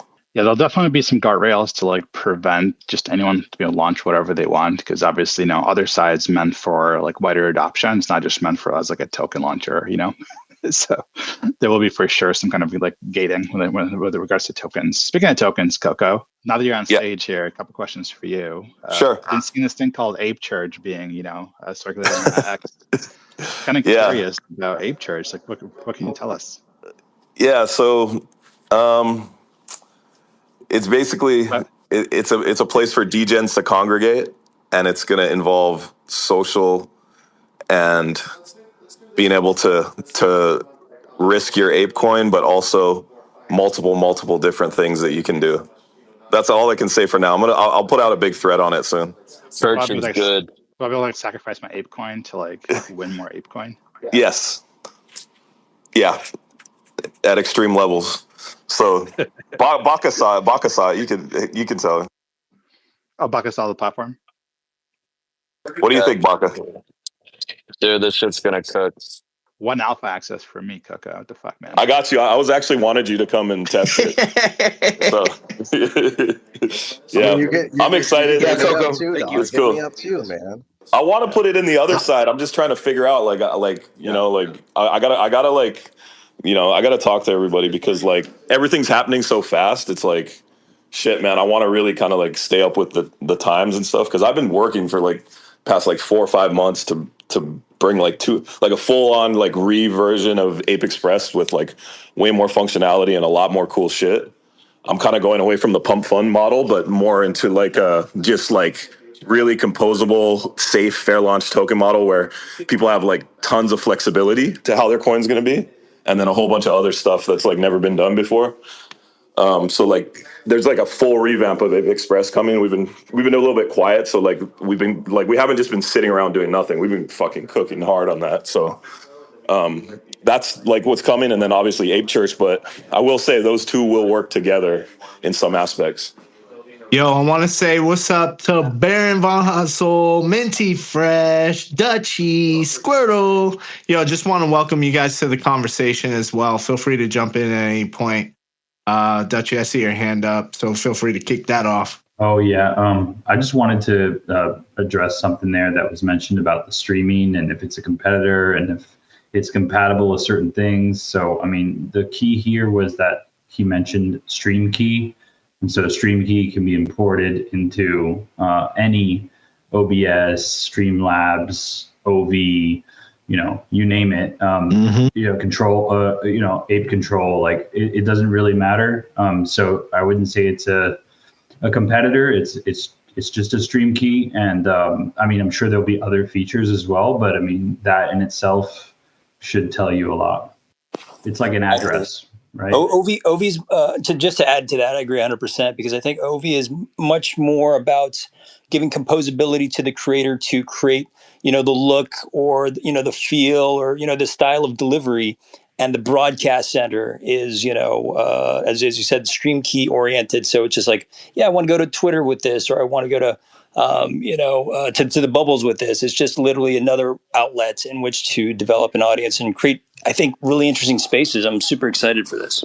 Yeah, it can go to Restream. This means it can go to Twitter. You could stream it to LinkedIn. Like you can stream it to anywhere in which either OBS interfaces or anywhere you can input a stream key. So there's no limitation in terms of platform. It's Twitch accepts stream keys. Like could be anywhere. It's just like a web address that's pulling in the video feed for it to be able to be relayed to wherever it needs to go. I got to kick off my LinkedIn, my streaming, man. I got to up that game. Oh, God. Yo, also PM, man, I know you've been heads down. Welcome to OSFM, man. What a huge info dump. I'm sure it's kind of weight off of your shoulders now that this info is out. So just quickly checking in with you. How you feeling today? There was an info dump today? No, yeah, I'm super stoked that a lot of the stuff that we've been working on is kind of out there, and didn't have a chance to listen to the beginning of the space with Garga and Figge too much, but definitely come back and take a listen to all the alpha and everything that they shared. Got to tune in for part of it, so super stoked that the information's out there and everybody gets to see all the hard work behind the scenes. Well, PM, now that you're here, I mean, we didn't finish our questions to Garga and Figge, so I don't know how much you can say, but there's some more questions in the backlog here.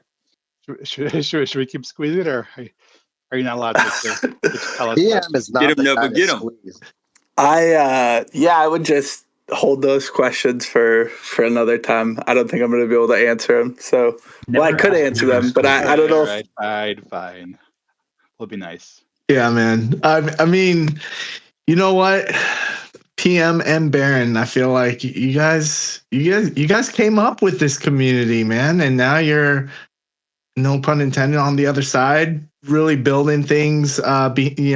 With full exposure of what's going on behind the curtains, all these things, and yet still taking the time to come kick it with all of us. I'm just curious on like your excitement right now. Like, have you been having fun doing what you're doing? It is so much fun. Just being involved in this and being where I am. I obviously came from like a dev studio and a motion studio before, and it was on a much smaller scale and dealing with M2 and all of our vendors and being able to work. It's like a dream job for me. And seeing the content come out and finally getting to see the community reactions is like a very rewarding thing to see for all the hard work that we've been putting in the long hours. And sometimes it gets frustrating, and sometimes there's bad days, but there's a lot more good days than bad days. So happy to be here still. Let's go, man. Baron, how about you, man? I texted Figge this morning and I was like, as soon as I saw a post, I just wanted to pop on a spaces immediately with Sean and just start dissecting this post for like hours, and I was like, it's so funny to me, just to like come back to I was like sitting in the audience listening and just thinking like, man, this is so cool that when Otherside, like the first thing ever happened, you and I were like, let's just start a show about it. Let's just like talk about it, and fucking years later, it feels like, in Web3 time, it could be 10 years. I don't know. Now all of a sudden you have for like weeks now, and Nova had Greg and now Figge join. You guys have grown this like really dedicated space and audience that's built around this love and excitement for this thing that doesn't even when we started, didn't even really exist as far as we knew it, and now we're seeing it become more tangible and more real, and we're going to get to experience some things soon. And Bathroom Blitz is going to be a super fun experience. Like I'm very excited for that one specifically. That one, just with the colors, it hit my color palette as like an artist. I love what they did, and I'm just excited for so much of it. First thought, Sean, I was like, I gotta call Sean and like jump on spaces and talk about this. I know, dude. Hold up. There is some alpha. Von Doom just posted a second it's pinned. video. It's pinned to the top, man. All right, perfect. I was watching that while Baron was talking. Von Doom, like just 3 minutes ago, posted some gameplay of Bathroom Blitz. It looks disgusting. I'll be honest. No, it looks amazing, and I think the whole art direction is just off the wall, man. So super stoked on that. If you haven't checked that out, please do so. And then going back to what Baron said, that first video that came out, like where it just showed how beautiful the other side kind of looks. It showed like the tree blinking and shit, and then Garga did mention this earlier, PM, but he was like, yeah, and it showed like an ore digger at the very end of the clip. And you can kind of see like there's like the ore symbol, and then it has this machinery kind of sound that's rumbling. and it's digging some resources. It's digging that ore. So I thought that was really cool to see. A little teaser for how resources will play into this. And Garga's over in the Other Side Discord. I've just kind of been eyeing the chat. Resources will likely come in to other deeds. So other deeds before the end of the year. I think that's when we'll be able to experience our individual other deeds, ideally before the end of the year, but resources will activate in 2026. That's something that Garga had mentioned. He also mentions Voyager 2.0, which I feel like we talked about, and I think is really, really interesting, especially for onboarding, especially for what it means for wearables and stickers and things that people can create. But Voyager 2.0, according to Garga, is a refresh of the default Voyager model built in such a way to make it more friendly for wearables. So imagine being able to outfit your Voyager in different skins, headgear, etc. And imagine those things are both stuff that Yuga makes, but also stuff that other third-party devs could make and sell. We want other NFT collections and communities who don't have full 3D models to be able to flex in Otherside. So I think this is something to pay attention to, especially if you're a collection, a creator. Like, what could you do? What could you build, as it relates to being able to outfit all the different Voyagers, as they're going to make these things compatible throughout. And those will be things that people would be able to mint and sell, not just Yuga. Minty, I saw you unmute, so feel free to just kind of riff off that. I was just going to want to reach out to Tropical and just immediately make him my best friend, because it's like that, right? Sign up, dude. Right? Who can augment and to create for communities. And I think this is such a great way to, circumvent this idea, as you said, like, oh gosh, this whole problem of having 3D models is one thing. Having the right type of 3D models was another thing for a long time. This helps towards that, right? And if you do have a really talented friend like Tropical, who I'm going to slide into your DMs, as somebody who can help create, with you and with your community, that's really, really powerful in order to get them experienced into, pull them into the experience of Otherside and experience that differentiation that we search for. I think even within our PFPs, the sort of the flex or the association with, certain groups. Yeah, Tropical, but I got that rate card ready, no freebies for these, leeches out here. No, I gotta jump in there. Hey, I appreciate the shout out, man. That's awesome. And as for my role, I guess like part of the community, like that's like the area that I'm interested in the most. I know there's so many aspects of the other side, right? Like we're talking about like creating tokens, we're talking about generating assets, we're talking about using AI to like do narrative storytelling stuff and mission creation. But at the end of the day, for me though, the core of it is going to come in like 3D education and just like general understanding of this stuff. Because yes, there is AI, and yes, there's like kind of things that are automated for us. But if you are the type that you want to go in there and push buttons and really make it your own and kind of really make this your baby, right? Like you have this NFT, this land, it's your world, man. Like literally, like I know you're not going to suffice with just having some default things set up and then just like call it done and walk away. No, you're going to want like custom, environments. You're going to want like custom signs and information in your world that, really lets people know where the hell you are, right? Like, I think that's important as far as like IP stuff, the branding and everything. Like, it's just so critical to let people know, like, when I jump in here, I know where I am because of like the design, the way it looks, like what it's telling me. So, the one thing I can hope is like rally people around like the creative part of it, at least, to kind of get people ready for that. Tropical, did that freak you out? Just the ability to vibe code like a land. For me, that was is a big game changer. The ability to just have no ability to code yet go in there and in that vibe code way dictate that differentiation. No, I want pink clouds. I want a bigger sun. I want, blue land, etc. Yeah, no, 100%, man. Like those are the kinds of like little things that think of it this way, like we're using Unreal Engine. This is a professional game development, software.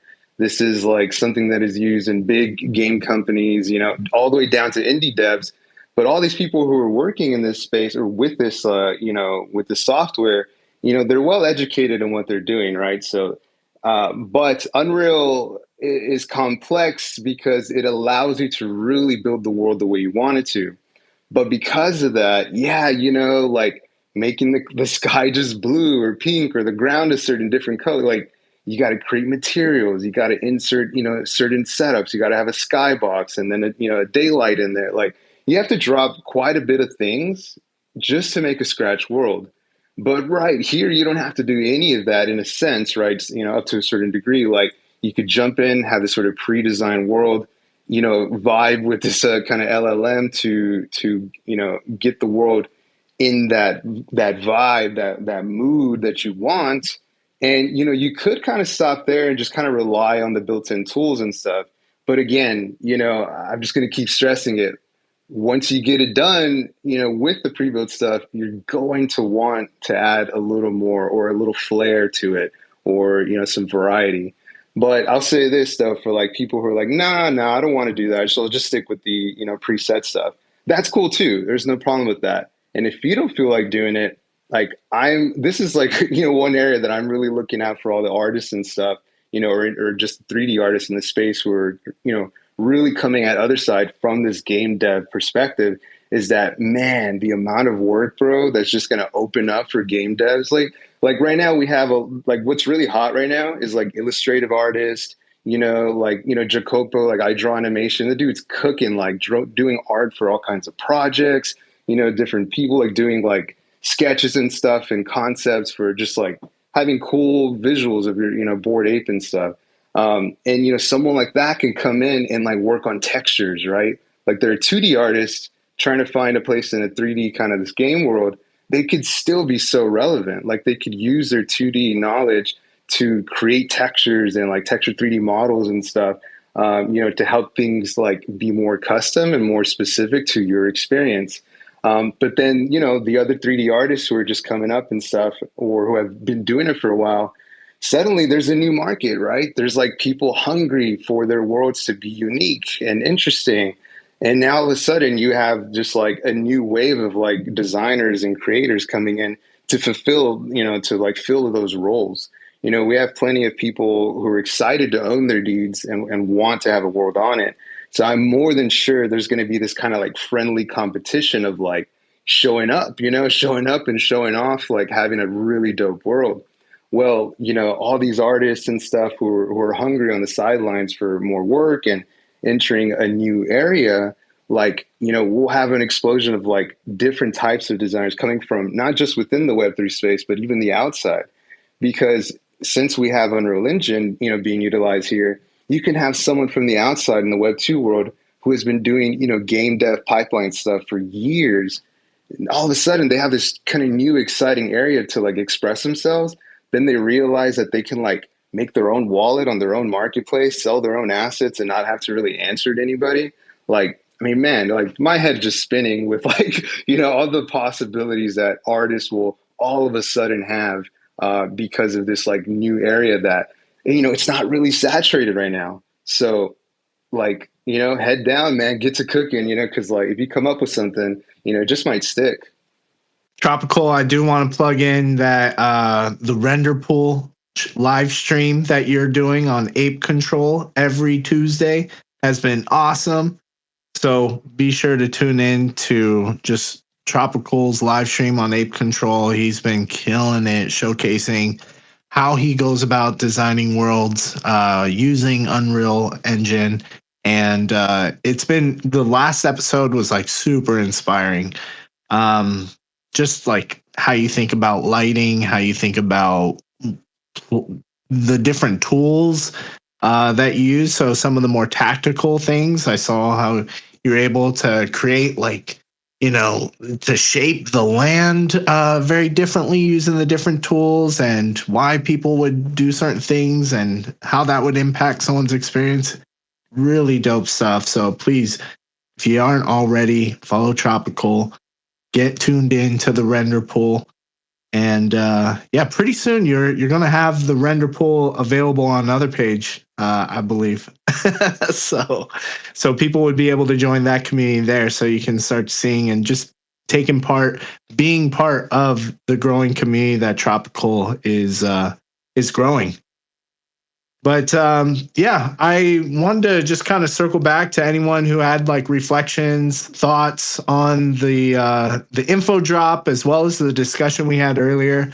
Nova, I want to kick it over to you real quick, just to ask, what was your impression after reading the thread? We had an opportunity to kind of just chop it up ahead of time.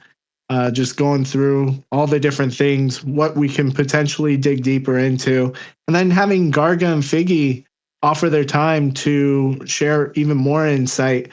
I'm curious if there was anything that stood out to you in that conversation. Yeah, I mean, first of all, I want to say that I must have spent I don't know how many hours of my life, speculating about other deeds and resources and all these things over the years. At least I want to say 50 hours of my life have probably been spent on just on that. I'm definitely excited to see the information come out about this.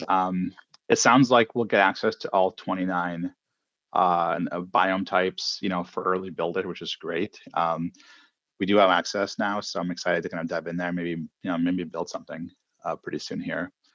Excited about Coda agents, I guess. I did try to ask how are Coda's AI agents, but they kind of circled around the question. So, well, hey, I can't confirm yet if Codas are AI agents, but there's going to be a Coda agent of some sort in there that's going to be your assistant, I guess. They'll help you, build stuff in ODK.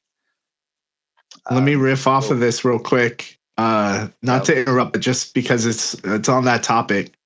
As I was peeking in the Otherside Discord, Garga had mentioned to Maverick that I'll just read it out loud. He said, Nexus is the main world everyone is going to be logging into and launching into any other experiences from, and it's the home world of Codas.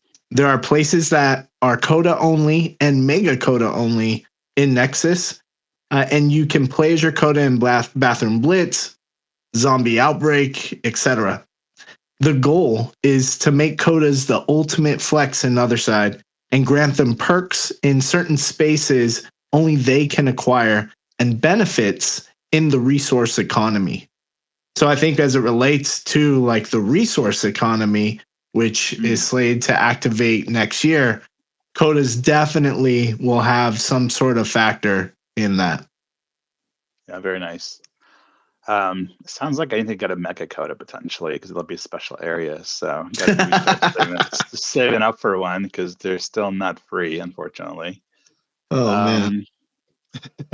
Bathroom Blitz looks awesome. Looks like a pretty raunchy FPS game. Definitely excited to jump in there. I am excited about just no longer, having these big, massive lobbies with thousands of people, fighting each other. I do think FPS games are designed, for the smaller lobbies like this. So I think 8 versus 8 is a perfect game size.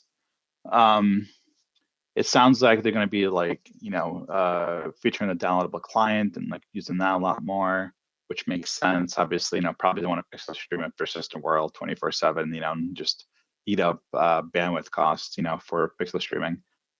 And then it sounds like eventually they are going to have, other deeds kind of more gated. So if you have a deed of a certain biome type, you'll be able to access those blueprints only and not other ones. So it does drive potentially some value for deeds and utility for deeds. If you want to get access to blueprints, you have to buy the deed in order to be able to do that in the future. Mm-hmm. Can I say something on that? Yeah, go for it.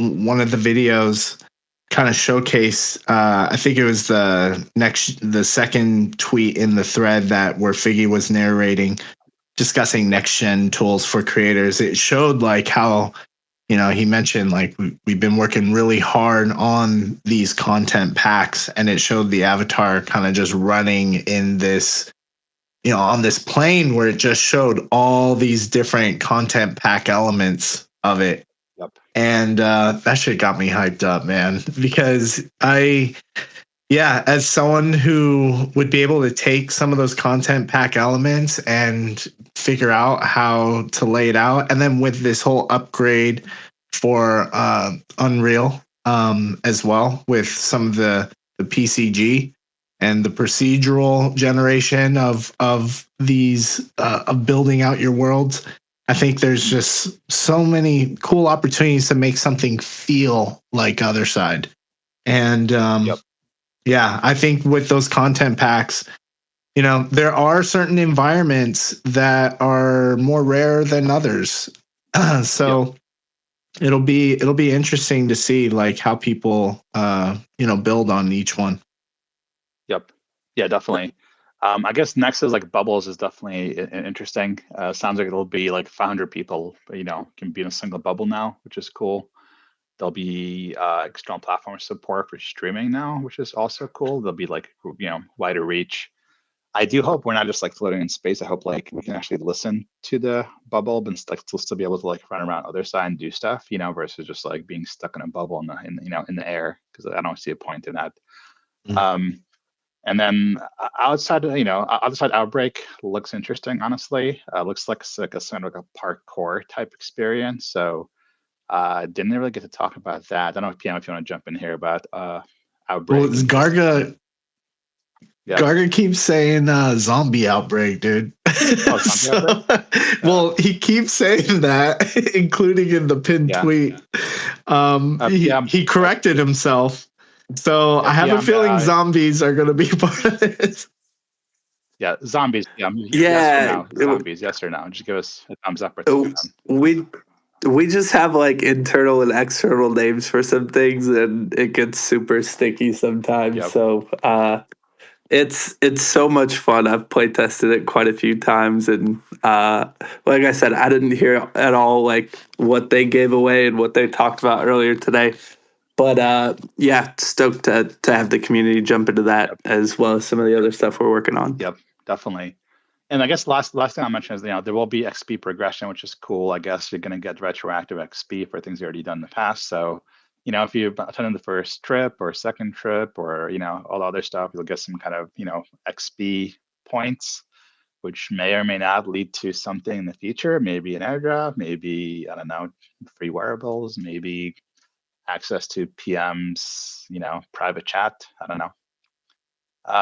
And then, hey, my DMs are always open. So anybody want to chat Otherside? Anybody who ever wants to chat about ODK access? I know I got messages, I think, from Othernaut and a couple other people who are looking for ODK access. Seriously, just DM me if you've got 3D experience, if you got Unreal experience. Like, our goal is to get people building in there, and I think right now we're just seeing kind of the forefront of everything with what's possible at the ODK. And I know Tropical, the legend, he's been in there since the beginning, and his 3D streams are super awesome. And I think when we think about the grand scheme of things, when external devs outside of our environment can see what's possible to do with Otherside, with ODK, with mass concurrency, with pixel streaming, with access to all regions of the world, I think it's really a game changer. And then obviously the blockchain layer on top of it for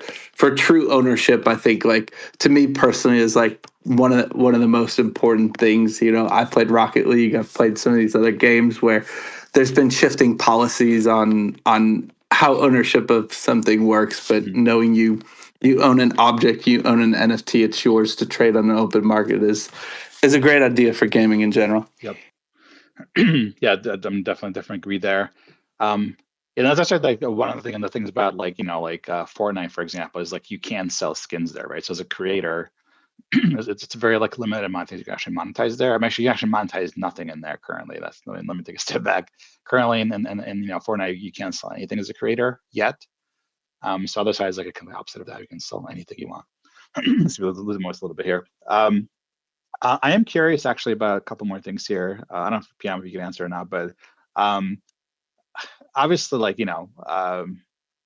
for things like UEFN and Fortnite, they do have like some developer incentives there. I am curious, like, are you guys thinking about those things at other side, like, about like development, like how do we onboard developers onto the ecosystem? Like how do we incentivize them to build things? Like they're going to be like a developer's support ecosystem of some sort, PM, where like you give incentives to build on other side, or like I don't know if you can.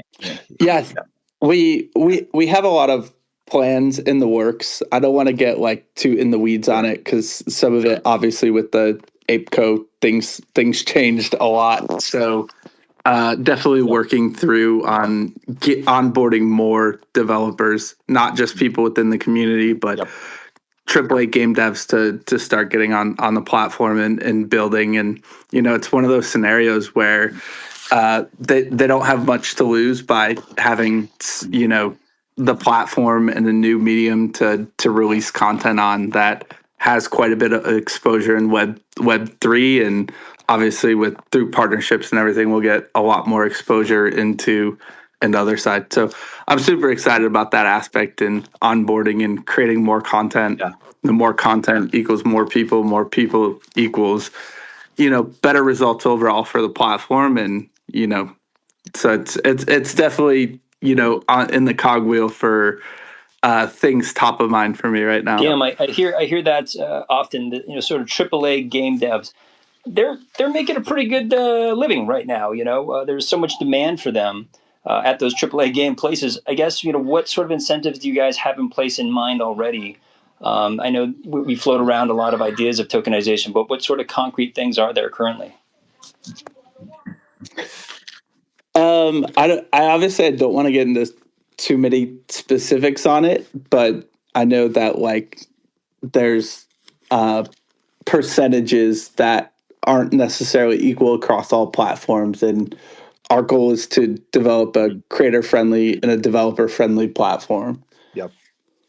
No, makes total sense. And obviously, it's like, right now, if you're a creator, like you can sell skins in Fortnite, right? Like you can sell skins on the other side and make money that way, right? So like there's, opportunities there, and to monetize in very creative ways that you can do in Web2 currently, and most like, platforms currently. Now there is like, a visual of a coda facing against like a huge creature in the very final post of the other side post that you guys put out.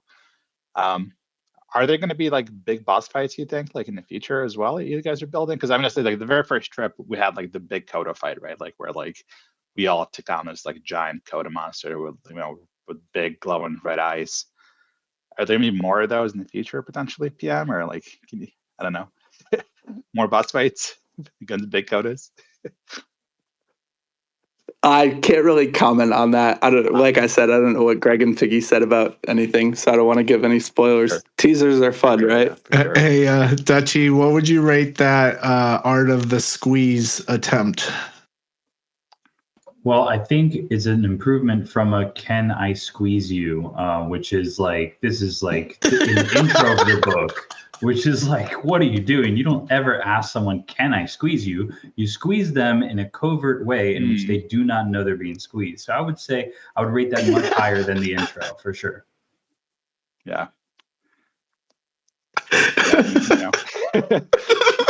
No, it's great. We have to like waterboard PM to get some answers out of him, or what? Like, what do I have to do here? Dude, he's chilling, dude. He's just a coda chilling. No. Yo, I want to say what's up. Man, you made so many coda owners so happy with that pin. I hope you know that. Like, so many coda owners are like, we're in the chats like, okay, what does it mean to have the coda? What is a coda? And I think that your post, man, gives so much relief to think like, okay, great, I have an advantage. I made that investment. I'm in there. Are you just thinking of the homie Modest, who's just been dying for this day? 100%. Modest, 100% in my DMs, all about it. But I think there's a lot Coda owners who have been wondering, and I think that this gives them a little bit of certainty as to understanding, kind of how the ecosystem is going to be set up and what advantages they might have. And that, brings me to, the things that, you and I back in the day used to always talk about, like how to prepare, how to best prepare. Now that we know the landscape, like how do you think that we can best prepare? It seems like Coda is the way to go to get advantages. It seems like that's going to be the big flex. In terms of lands, it sounds like, I don't know, is it going to be better to have one baller land versus 100 smaller lands? I don't know. What are some of your perceptions after today's download? I think that would tie into just all the different intentions people would come to the other side with, whether it's going to be an ecosystem. And when resources kick in, I think it'll get really interesting, which is, again, the last bit of the video of the very first video in the thread, shows like an ore digger.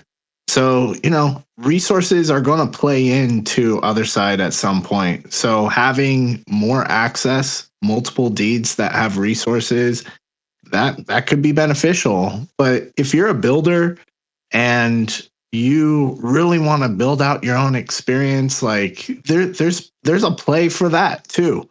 And just getting the right environment, getting access to the content pack that, you resonate with most, that inspires the most creativity, could be one of those plays. And, it was made clear that you don't have to build out your land from scratch.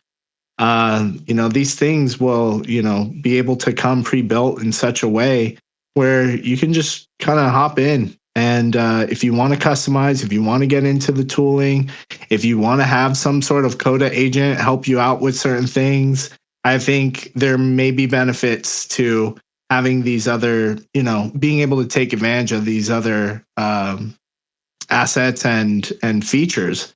But it's all speculation at this point, but I think it's nice to be able to get some sort of foundation for information on like when we can expect, like when it comes to resources next year, when it comes to other deeds before the end of this year.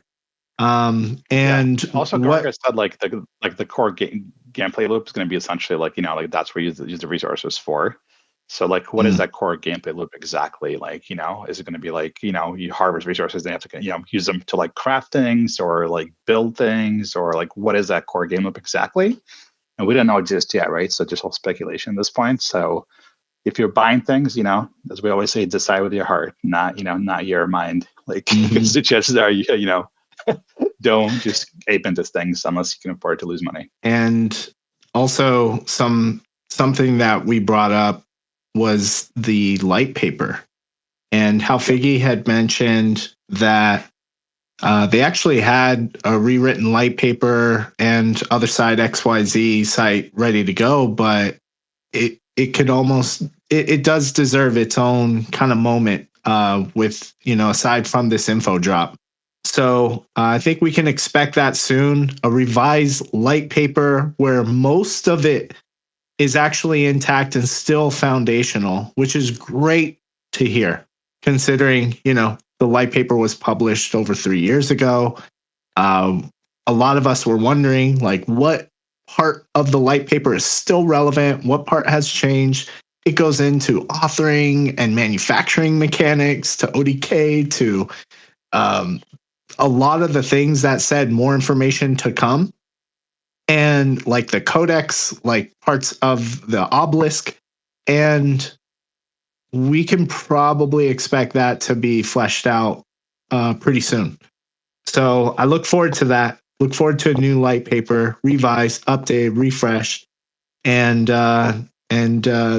you'll be sure to be able to tune in to OSFM, and we'll break it down once it does come out.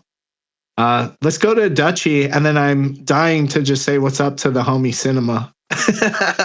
But Dutchy, let's go to your hand first. Definitely want to keep this convo going. For sure, yeah. I just wanted to touch on the resources question, and I mean, obviously, like I'm not privy to anything that the team has. But there's something, a line to be drawn there where, or a thread to be followed where he says that everything that you collect in game, is like ownership, right? You can see whether that's the different ERC types. If you pick up something, you want to actually be able to own it. So when you talk about extracting resources from land, then that means that you own it, which means it's got to be some sort of token type. And then if that token is on chain, which is, obviously on, I would imagine, Ape chain, and, and they're saying that the token of the world is ApeCoin, then, you're looking at, and kind of some of the questions that Coco was asking earlier is like, well, what are the, what is, if resources is a form of token, then what is the, I would say the sinks like for those tokens. So if you're saying use it in gameplay, does it mean that it enables for you to be able to token gate an area part of your land, and you need to spend a certain amount of a resource? Is it for visibility? I've said this on another space, but basically, boosting. If there's 100,000 land plots, how do you get on other people's radars? Maybe you have to burn a certain amount of a resource in order to get that. And then, of course, like when you're coming to like liquidity pools and those kinds of things, do you need to pair two types of a resource, because we are talking about a good amount of resources? So, how do you make it so, although I may have this type of resource, I may need a little bit of your resource in order to pull some buy pressure on that particular resource. So maybe I need to form a liquidity pool or a pair in between, not just ApeCoin and, said resource, but maybe two types of resources, the red and the blue, the purple and the green. So I'd probably think about, like, when you say using a resource in game, what are those, utilities that it enables, and what are like those sinks versus having a large land plot? And then finally, the last thought would be, we were talking about rewarding creators or attracting builders. This is a play to earn, platform. And essentially the way a lot of these things work, including social media platforms, websites, if this is the living room of the internet, then, generally people who make great content, i.e. Bathroom Blitz, like those kinds of levels of experience, or people who host Twitter spaces or bubbles on their land, who is attracting large amount of users to spend, long periods of time on a land plot, which means that they are, daily active users, monthly active users, time spent on a site, etc. Then perhaps that amount, let's say one land plot is extremely popular, then generally, there is some sort of token incentive there as well. So, how does that play into, resources, all that stuff, and then how does that pair together with ApeCoin? As it all being anchored to that as like the mother coin of it all, right? Because it is all being built on that layer. So that's just some thoughts. I don't know if that's an answer to anything, because I'm not exposed to any alpha, so I couldn't tell you. You're not exposed to any alpha, Dutchy, but you're a genius. And, your experience in this space and your experience with these worlds, I hope they're listening. Please listen to Dutchy, because he's got a lot of things figured out and a lot of great ideas, I think, that we need. I think, you're talking economy, you're talking about having ApeCoin, finding those sinks. When we're talking about sinks, we're talking about usability, utility for these, and I love this idea of liquidity pools between resources. I mean, I can just imagine Brimstone, Coda Farts, LP, man. That's going to be, I'm going to make so much damn money at that. Yeah, I think it's all, you already have some people cornering the market just by owning some of these deeds. I know there's a 74 club where it's deed owners that own all 74 resources. And for those that aren't familiar, just to kind of give you like a foundational understanding of, resources in Otherside, not all deeds have resources. And there are 4 categories of resources: anema, ore, root, and shard. Anema and ore, those are the more rare resources. So oftentimes there may be a premium for any resources on another deed that has an anima or ore type of resource. It's really hard to see this on marketplaces such as like Magic Eden and OpenSea because it you have to really dig into the metadata of this where you're looking at resource categories and things like that. And this is why tools like Otherside Wiki and also just we talked about like being able to protect royalties. That's going to be a big part of protecting creators and Otherside. And I also think you're starting to see James Hall, who created Soul Swapper, created his own marketplace using limit breaks, app tokens, like a payment processor system where they can have the fee logic go toward the creator and the collections. And I'm looking forward to the Agora marketplace and whatever marketplace we'll be able to see within Otherside. So just going back to these resources and those 4 different types, Dutchy, I saw a really great post. You captured the screenshot of the ore extractor, and I'm going to see if I can pin it up here if I can find it. But that's one of the if you're extracting, you can just go ahead and see that there's a little bit of information to say that extraction takes time. And if it takes time, that means that it's like, a faucet or like a drip that is not all instant. You're not just going to rip all the resources out of your land, which makes sense that you would need a slow release of token as opposed to all at once. Yeah, that's great that, to kind of see how that implies that. And it looks like, you captured the screenshot of that end of the video clip where it shows the ore extractor, and that is one of the types of one of the 4 categories of resources, and ore resources are rare just as well as anima. So those are all things I think people are going to have an opportunity to get more and more familiar with as they get more familiar with Otherside. And I think lore and content like this really help people digest this type of information. So it's really exciting to see things like that because it kind of spawns that curiosity of like, what the fuck is that? Why is that important? Why is there a yellow glowing orb that is within that? What material is that? And what is that machine doing? So things like that, as we get more and more closer to resources which come into play next year, I think are going to be really fun to see how that all plays into people's strategies when it comes to selecting the right other deeds.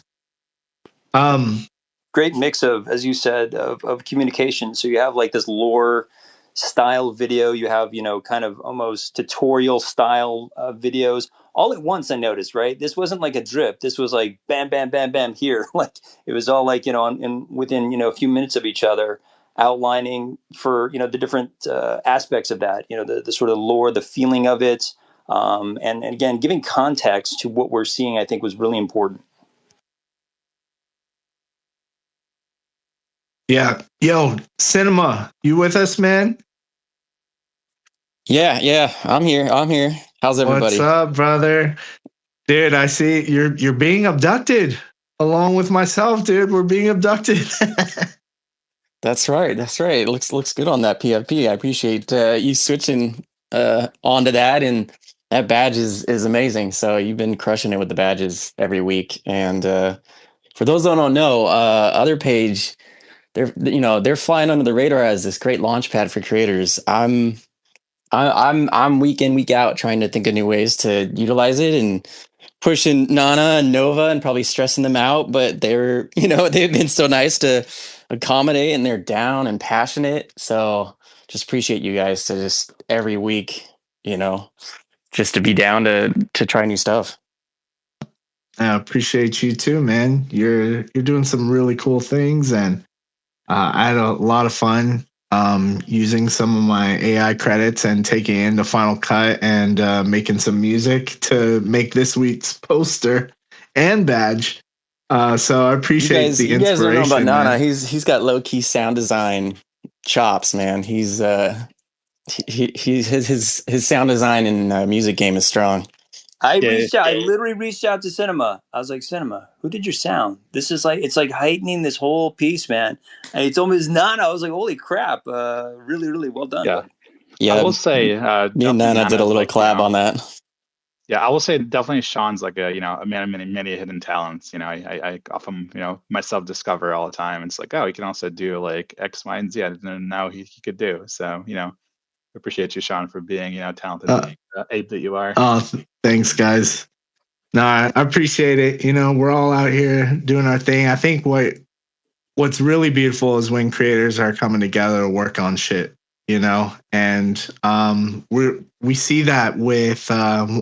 I want to bring everyone's attention to Otherside Wiki and a video that they put out, and Frosties, who, we were talking about Otherside Wiki just earlier, as it relates to learning about resources, being able to understand, like as you're shopping for deeds, being able to have these little tips and tools, because traditional marketplaces don't necessarily show that information to you, but Otherside Wiki does.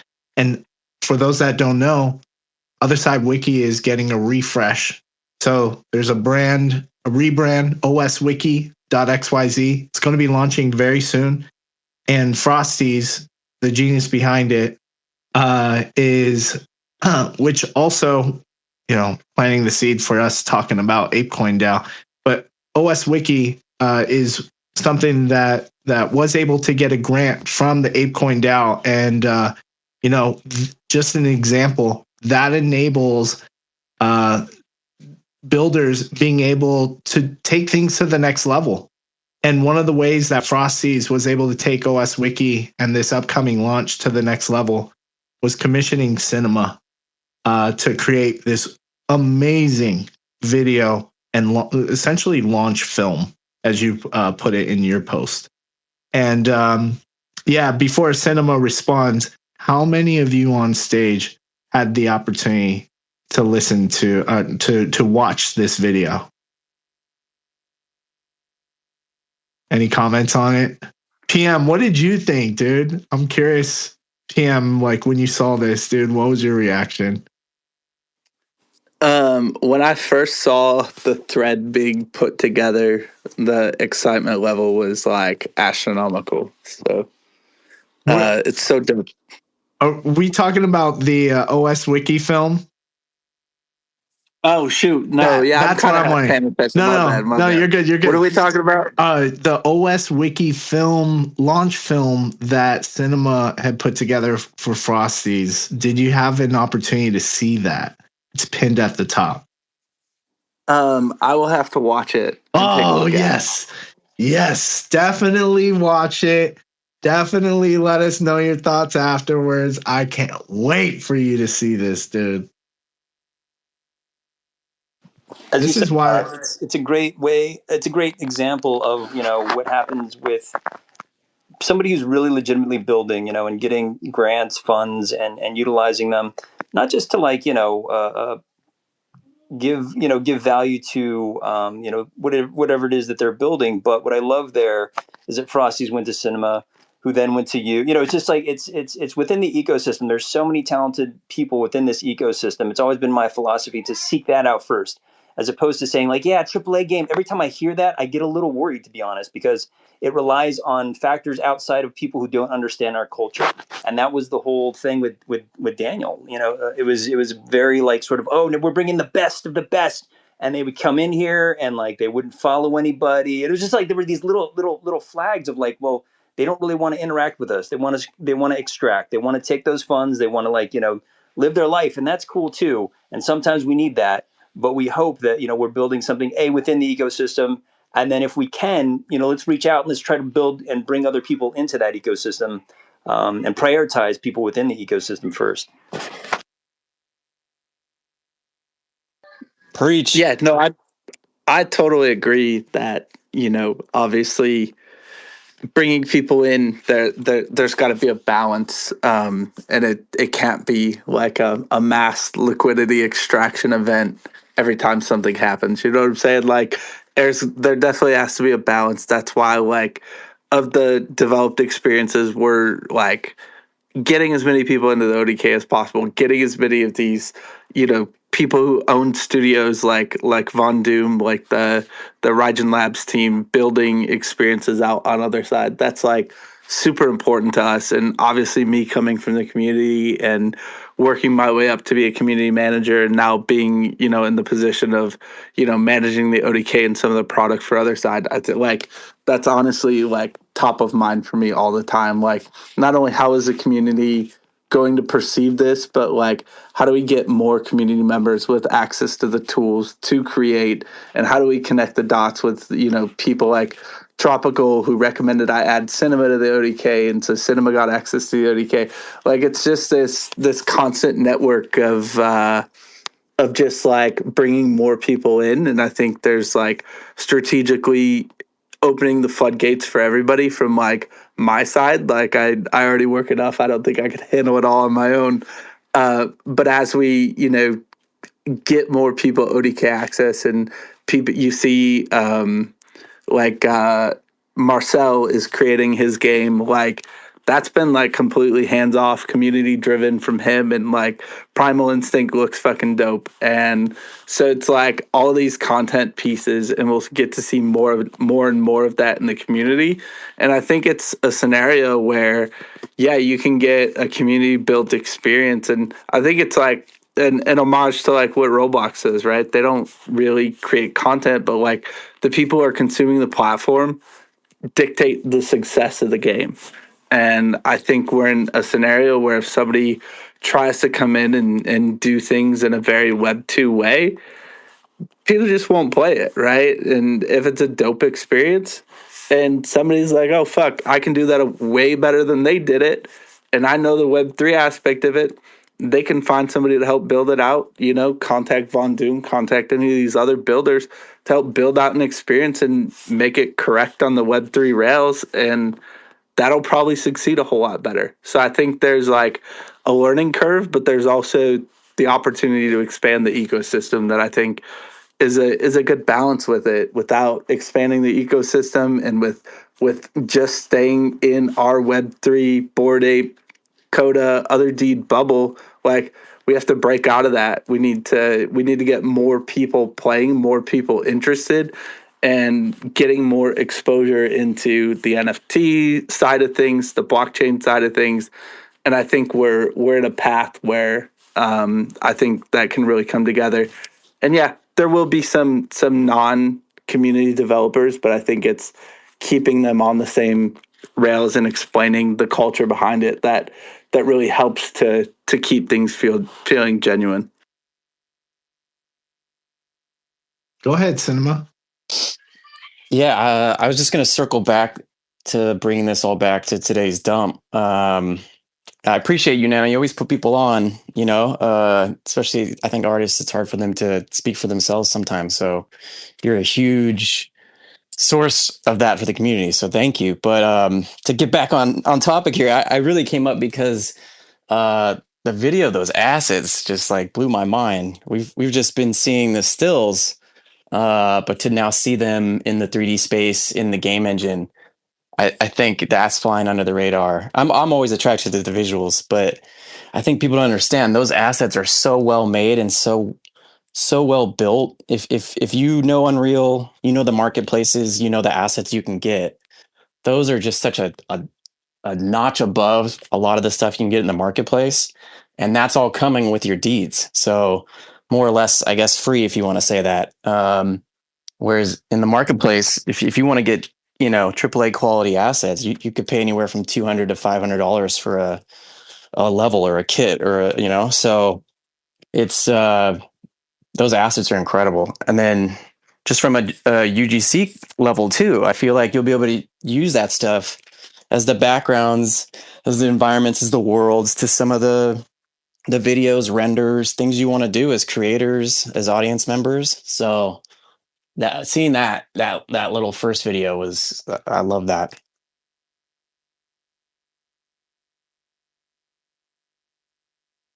Dude, I'm such a graphics whore.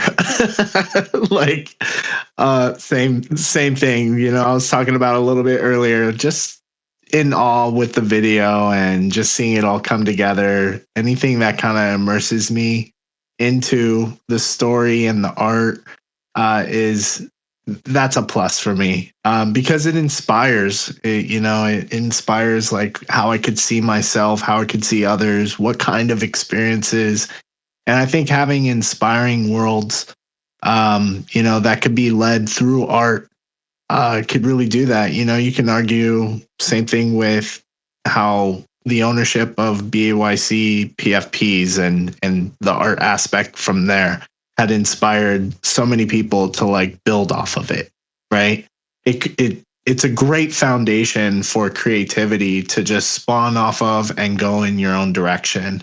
And I feel like while having like a different variety with these different environments, it all still is to a degree like Otherside.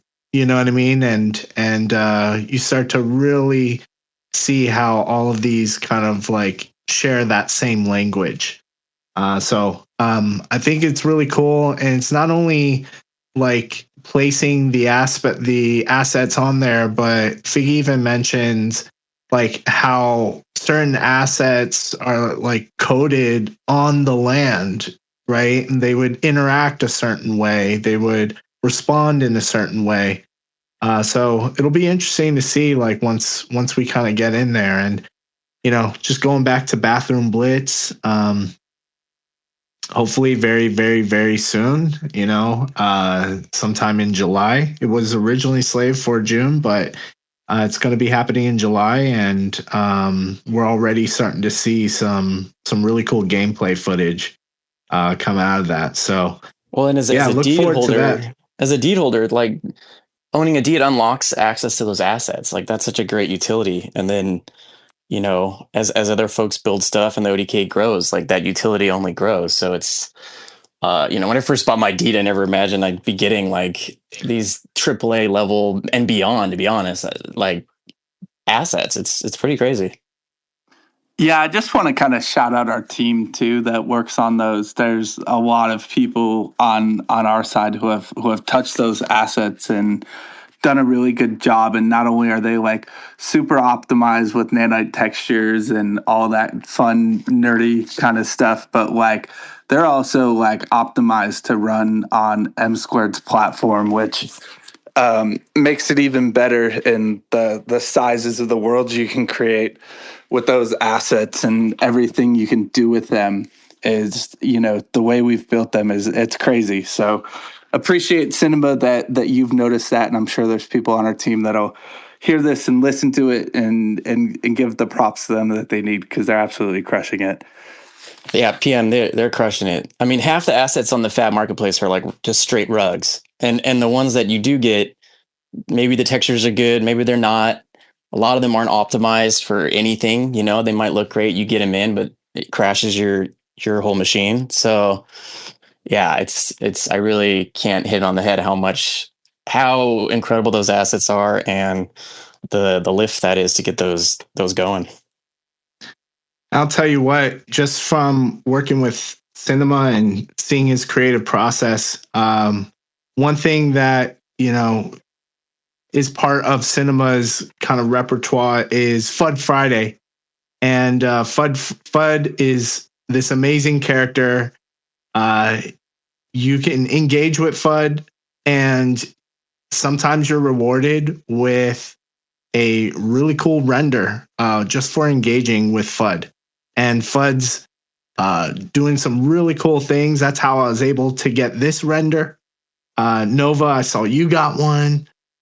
There's just some beautiful ways you can start to see just through Cinema's eye and his lighting. I start to appreciate some of the different assets, including these ape models and codas in a new way, because you know seeing how the moonlight shines from the M2's coin eyes, for instance, or the M1's coin eyes, things like that, or how freaked out your parrot is on your shoulder, Nova.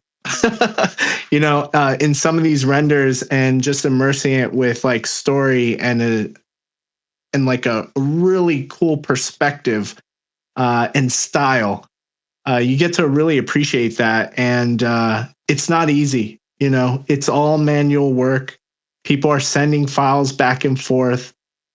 I know Cinema is re-rigging so many of these different things that may or may not be optimized. Code is, and it becomes really difficult. So being able to have high quality assets is going to be, you're in a really good place if you do, because it's going to be easier to create. You're gonna realize it in the end user experience, but also in the production of it as well. And the other side's going to allow you to be able to appreciate those assets, because you can just go in there and the sun, if the sun's coming through at sunset, you could just vibe out and look at those trees. Whereas up until now, we just experience them in single still images. So that's what I'm excited for, is just to see people, noticing all those little details, and then, and with UGC recording that stuff and showing it to everyone. Cinema is, I wanted to also just ask you, was there anything that you wanted to share with Fun Friday, some things that are cooking up, some important deadlines or anything like that that you wanted to share? Tomorrow's the last day to claim the abducted badge. And just to clarify on that badge, there's a little confusion. That would be for any apes or mutants that have taken place in these renders that are part of this Journey to Ape Fest experience that we're doing, just to build up the hype going into Ape Fest, and just play with some storytelling. But if you've been part of those renders, you're eligible for the badge. So head to other page. We've done about 50 renders, and there's about 30 claims. So there's 20 of you apes out there that need to go claim that badge if you can. And I'll just say that badge holders will get priority moving forward for renders and other things we're cooking up. Don't sleep. No, can I ask you guys, when I think of your guys' project with Nova, assembling all these badges, it really makes me feel like, that loadout screen to the game. Like this should be like the official loadout to the other side, because it has all this like participation within our ecosystem. Is that something you guys are moving towards? Because I need to readjust my stuff. I've been like collecting badges under like, different PFPs, different wallets. I feel like I need to consolidate if there's going to be a concerted effort here to prepare us for, entry into the other side, and to get the benefits really of collecting all these badges and being present. Yeah, I think even some of today's announcements really is like great affirmation of where things are heading.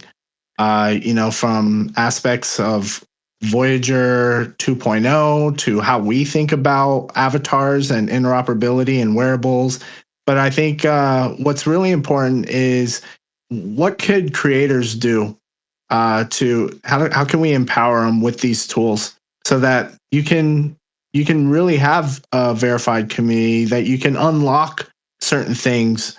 Like for instance, if Cinema has anything that this abducted badge can unlock for you, those are all going to be really important. And I think as the future continues to unfold, we're going to start to see like, what are the standards that these different various platforms are using? How can we actually showcase that? And most importantly, within Other Page, how can we give you that immediate benefit? So I think you're going to be quite pleased to see our upcoming revamp that we're focused on right now. And we're certainly heads down and looking to creators like yourself, Minty, Cinema, Tropical, Dutchy, so many of you that are out there to offer some feedback in what we're cooking up. Hey, I know PM has to dip right now because I saw a hand wave. So I want to throw it over to you, PM, and just thank you for all the hard work and you taking the time out of your day to hop on Other Space FM today, bro. Yeah, no, thank you guys for having me. I'm no Figge, I'm no Greg, but appreciate you guys having me and being able to share a little bit, and excited that the community finally gets to see a sneak peek into everything that we've been working on. And I had to run to a meeting a couple minutes late already. So I'll catch you guys later on the next episode or sometime in the future. Let's go, PM. Have a good rest of your day. Take care, brother. Always a pleasure fucking talking to PM, man. I remember he was pulling up to Other Space FM before he was even part of the Other Side team, man. What a G. Cinema, you had your hand up. Go for it.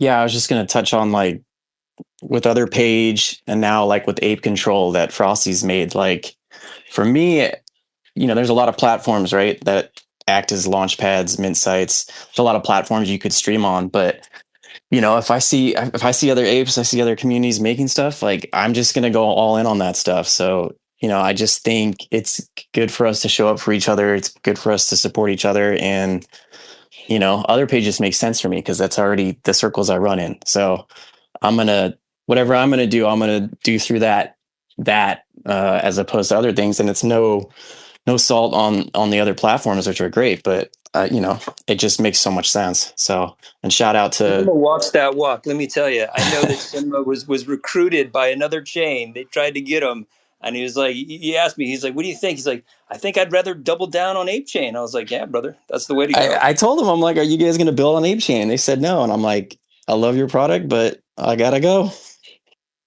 Yeah, that's some real shit, dude. Dutchy, go for it. So I just want to touch on a couple things there. What Cinema was saying about using it as UGC. Like obviously, there's the aspect of like a clip, right? Like recording a clip and posting on Twitter or something. But I think the other thing is that the a lot of the lighting and architecture and those kinds of things inside the game. A lot of people just think about it as like a gaming engine. But for example, Minty, I think you're familiar with this, but there's a server in GTA that's like a Web3 based GTA, sort of IP. People go in there and they take photos when the lighting is perfect. It's the golden hour and they're posing up against a car, and then you can take like a really nice image and then post that as if without needing to go into Blender or understanding those things, because it is being rendered in real time in Unreal Engine.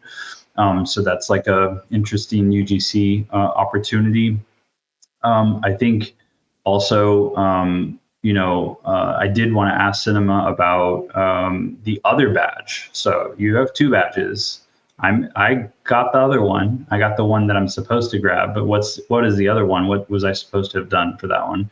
And then I think before I get to that, last, just to wrap it up, so you don't have to bounce back to me, is Minty, if you want the alpha into terms of like why you should consolidate these things into a single account, in Other Page, I mean, there's a few things that are quite clear. So my bad. Sorry. Am I coming through? Yeah, you're good now. Okay. So sorry, did you catch any of that, or was that all on mute? Yeah, we caught it was just like a quick blip and then you said sorry. So you're good. Okay. Yeah. So one of the other things that you should think about when it comes to Other Page is a few things that are quite clear, right? So if you're able to inform Otherside as to what communities you're a part of, there are certain communities that you can be a part of that can only happen through an Other Page badge, right? Because they don't exist as a token anywhere else. And so I'll give you an example, like Ape News, which is what I do. There is no NFT that you can grab anywhere else that associates you with, like my community. So if I launch something on Otherside and I say I'm going to put together an event or something, I could certainly token gate it to people only specific to that community. And then another thing to consider as well is the alignment with Other Page and AI. So currently you can talk with your 3D avatar and build lore for it. And it has a certain memory bandwidth limitation, but they've already announced partnership with Think Agents and how that could potentially extend that memory. And so we've seen some kind of use cases of, well, there's the famous like tweet from Garga that you can look up called Building with Friends. And they talk about how like certain agents that stand on the land will be able to like launch quests in game. And so if you think about, well, what will those AI, know about you? Well, Other Page would be like a great thing, because like, what does, if Other Page is the Steam badges of IRL and digital experiences, then the fact that you might have went to NFT NYC to the 8chain event and got a badge there specifically, that could inform an AI agent as to kind of what your experiences have been. So that's kind of, it can inform lore, it can inform your digital accounts. So if the minty fresh mutant has a life, has a digital identity, then it's informed by the things it's connected to. And so how do you inform that without writing that? Part of that would be through other page, and then they have the SDK that can connect into games in which people achieve a certain achievement, whether that be beating something in Bathroom Blitz or getting to all 29 land plots, those kinds of things, and then it's minted like gaslessly to your ApeChain wallet, and that may either inform an AI or expand your access to other things. So I would say, definitely don't throw them across a ton of wallets.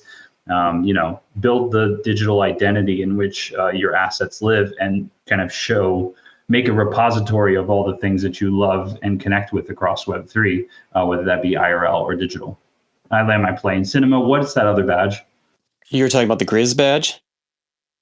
Yeah, exactly. How do I get it? What do I do? Did I miss that? You have missed that. That was a Thanksgiving drop where we invited folks to the table, and anyone at the Thanksgiving table enjoyed a nice plate of grizzly bear and claimed that badge. Do we miss the other renders as well if we came in later? You're talking about the previous renders to the latest the one? Vegas ones. Yeah, the Vegas ones. So if you claim the badge, I'm happy to sort of backtrack and get some other ones. So just DM me. Sweet, thanks. Love what you do, man. You're killing it. Appreciate you, Dutchie. Appreciate you. Seriously. And yeah, Dutchie, great explanation, man. Dutchie gets it. And it's really fun. Just build this stuff out. There was, first of all, this pinned tweet where Garga said it all started with a crazy sketch we gave the command line team. That's pretty cool, man. Just goes to show the strength of builders in this community. Shout out to Von Doom and the command line team. I can't wait to jump into Bathroom Blitz. Also, Nova, you were mentioning a little bit earlier when you were trying to squeeze some alpha out of PM. I actually thought you did a little bit because he mentioned ApeCo. And I think ApeCo can certainly change developer incentives. Wouldn't you think? Yeah. So instead of using the DAO Treasury to fund proposals, we use the DAO Treasury to fund Otherside builders potentially. Yeah, I could definitely see that. Yeah. So I think this certainly marks a moment, and congratulations to all of you that was able to mint your Cut the Cruft NFT poster. And can I call out that's alpha as well? I don't know if you guys realize, but that's the team clearly testing a new feature in which you can mint something that isn't a badge, which is essentially turning Other Page into a launch pad and potentially paid drops and all that kind of stuff. So if that flew over anyone's head, that was a full there's a preview image that replaces the video when it's in your wallet. It's an NFT. Not saying that the badges aren't, but it's, this is a clear, beta test of a feature that's launching with the creator tools. You don't need to hear that from them. It's quite obvious. Yeah, I appreciate that, Dutchie. They're definitely very observant, this one. Yeah, I mean, the seriously. Yeah. We are rolling out new creator tooling pretty soon here. It's in current beta testing. Hopefully it'll be out in the next, hopefully, couple of weeks or so. And like right now, in order to launch a badge, you have to kind of go through the backend system that we have. It's called Portal. It's kind of cumbersome, I would say. It's not very straightforward.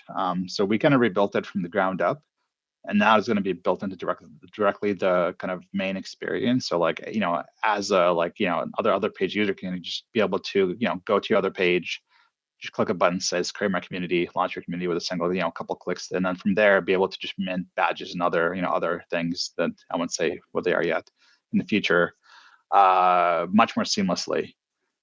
So that's all coming pretty soon here. In the coming weeks, we're going to start rolling out the initial features and probably giving access to, the first wave of creators. So if you are a creator listening, definitely, drop me a DM if you want to get beta access to this feature.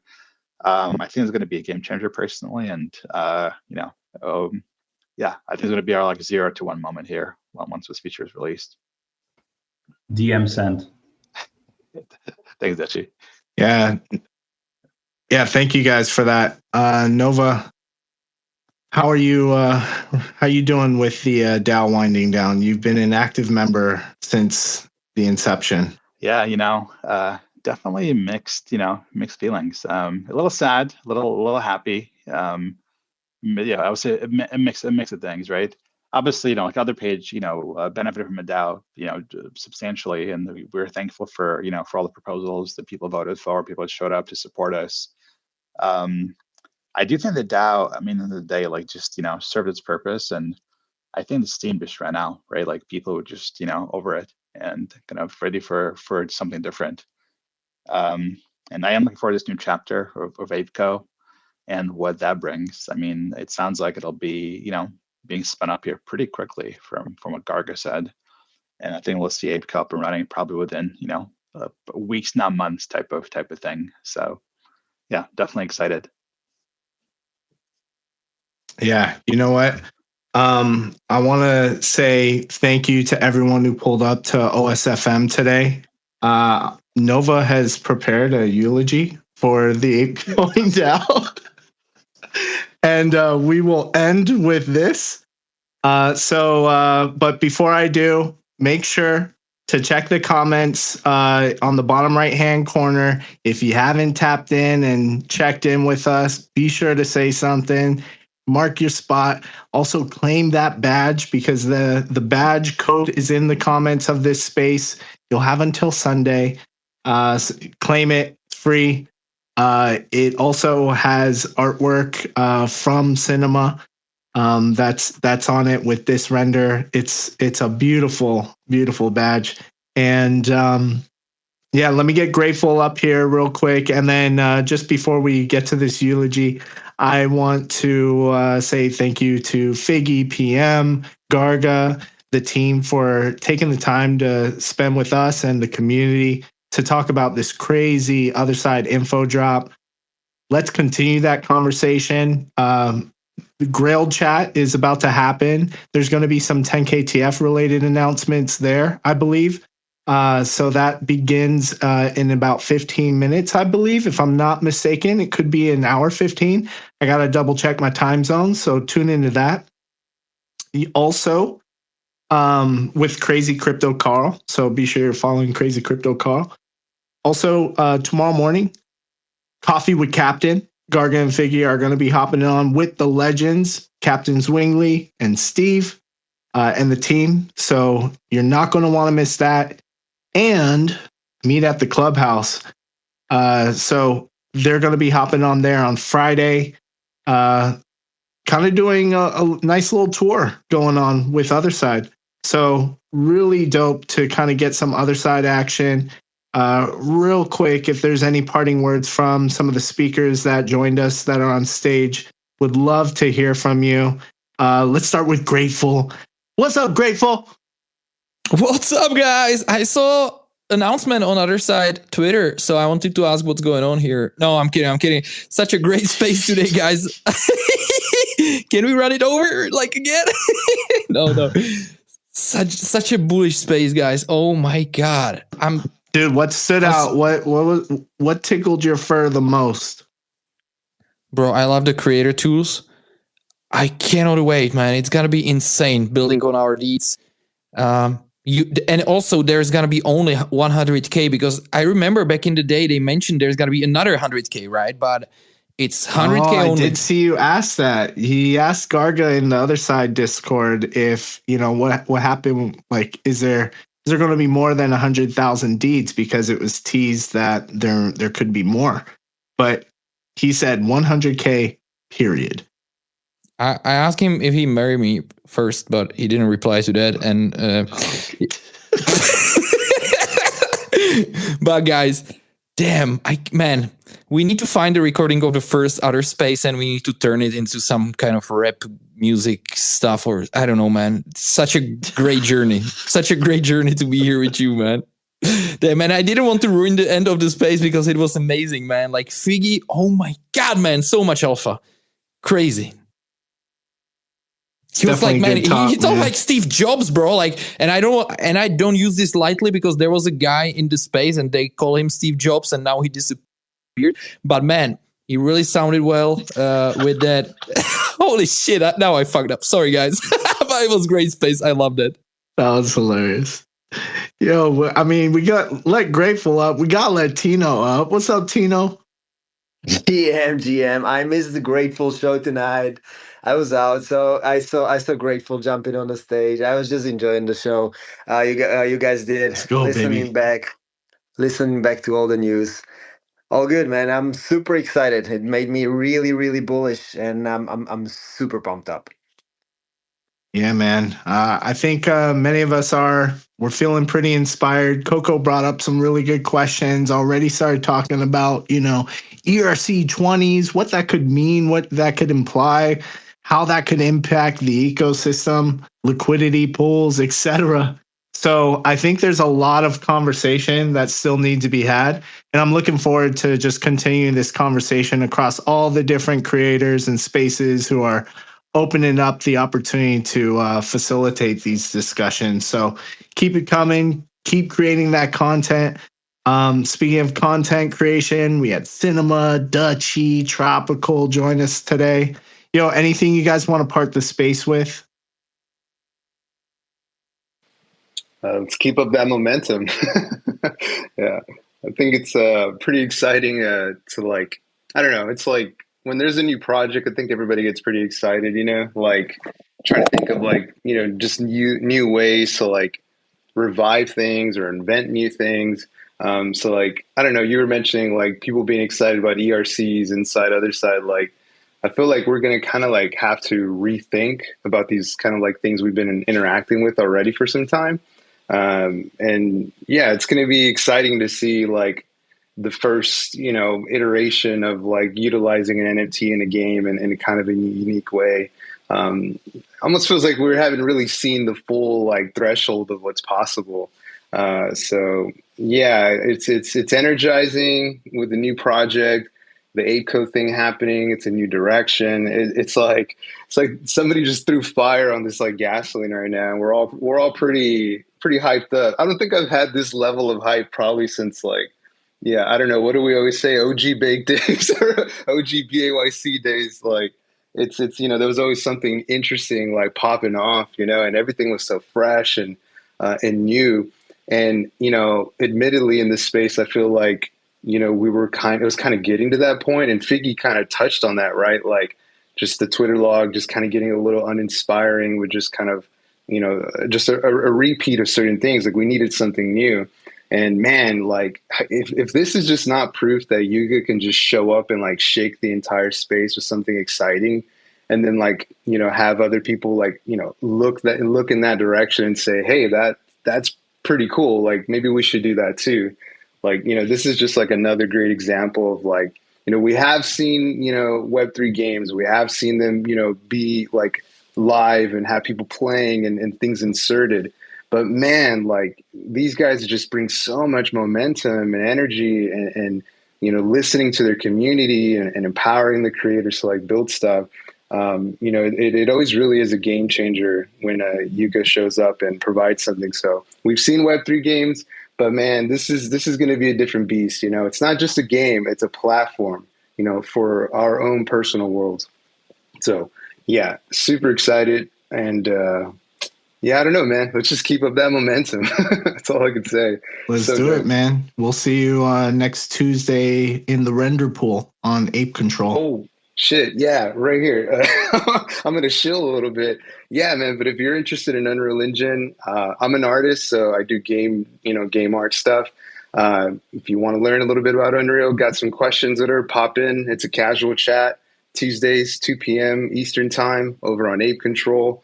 I do go in with some, focus on like maybe a topic for the day, but it's really just to kind of just chill, just hash it out live, ask questions, break shit, and just kind of get her feet wet with Unreal and just kind of prepare for Otherside. So yeah, stop on by next week.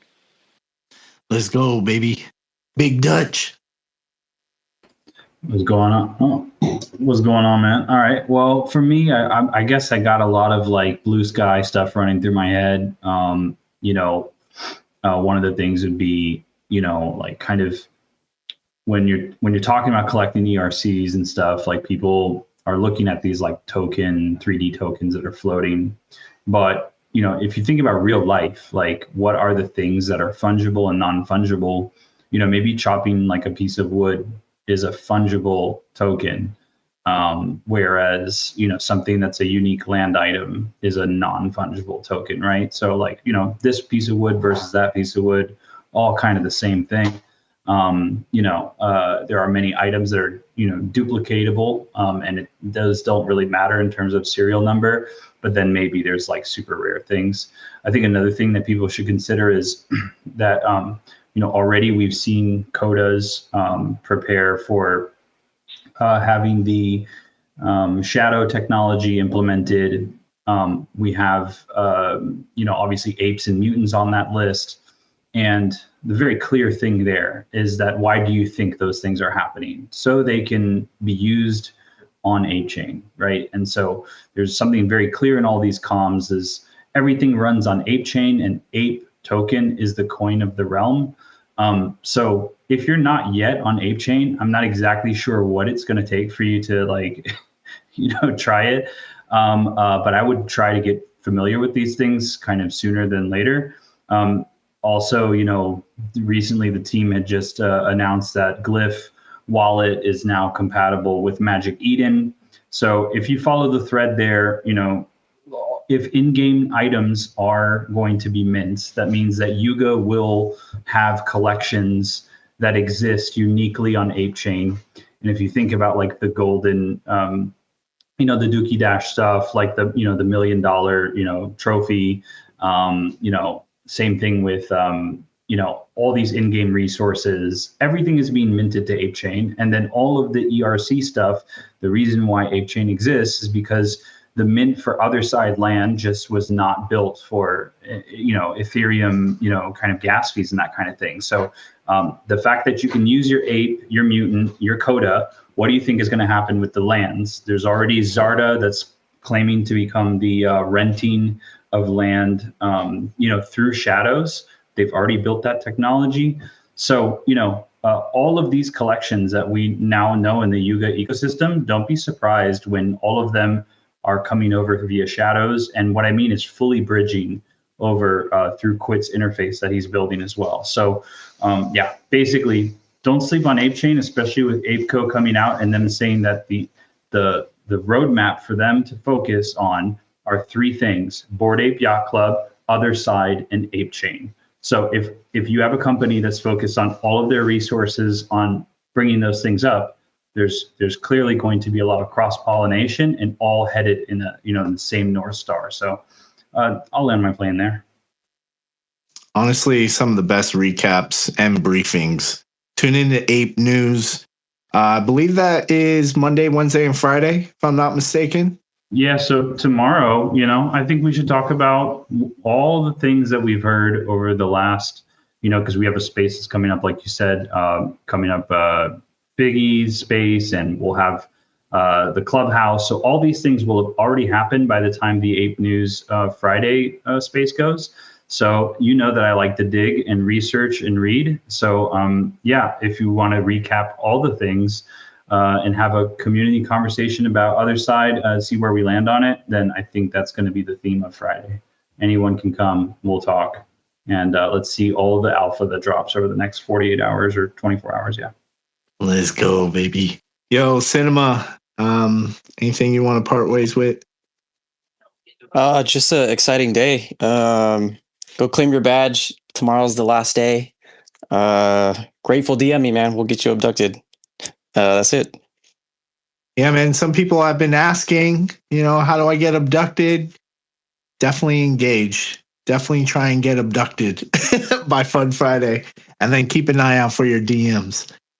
Yo, grateful. Appreciate you joining, man. It was dope to tap in with you earlier today. You always kick off my day right. And I want to lend it over to Nova just because I believe you have a eulogy that is prepared for the ApeCoin DAO. Yeah, let's do it. Where's the violin? Did you prepare it, Sean? Is there violin music? Here we go. My friends, we gathered here today to remember ApeCoin DAO, a wild and chaotic attempt at building something ambitious. It wasn't perfect, far from it, but it brought people together. It gave us purpose, debates, and friendships. Yes, the votes dragged. The drama was constant, and half the proposals felt like straight-up cash grabs. But in the end, it didn't die from failure. It faded because the energy ran out. To everyone who showed up, who cared, who built, we see you. Rest easy, ApeCoin DAO. You were flawed, you were ambitious, you served a purpose. Long live ApeCo. Let's go, man. Yo, thank you for tuning in to OSFM today. We'll see you next week. Take care. Thank you for Bye, everyone. Thanks for listening to Ape Chain on Chain. This project is powered by the ApeCoin DAO through AIP 572, bringing our community's valuable conversations on chain and also on traditional audio platforms. Rate this episode and/or leave feedback and earn Dixo rewards by visiting the Dixo on-chain platform.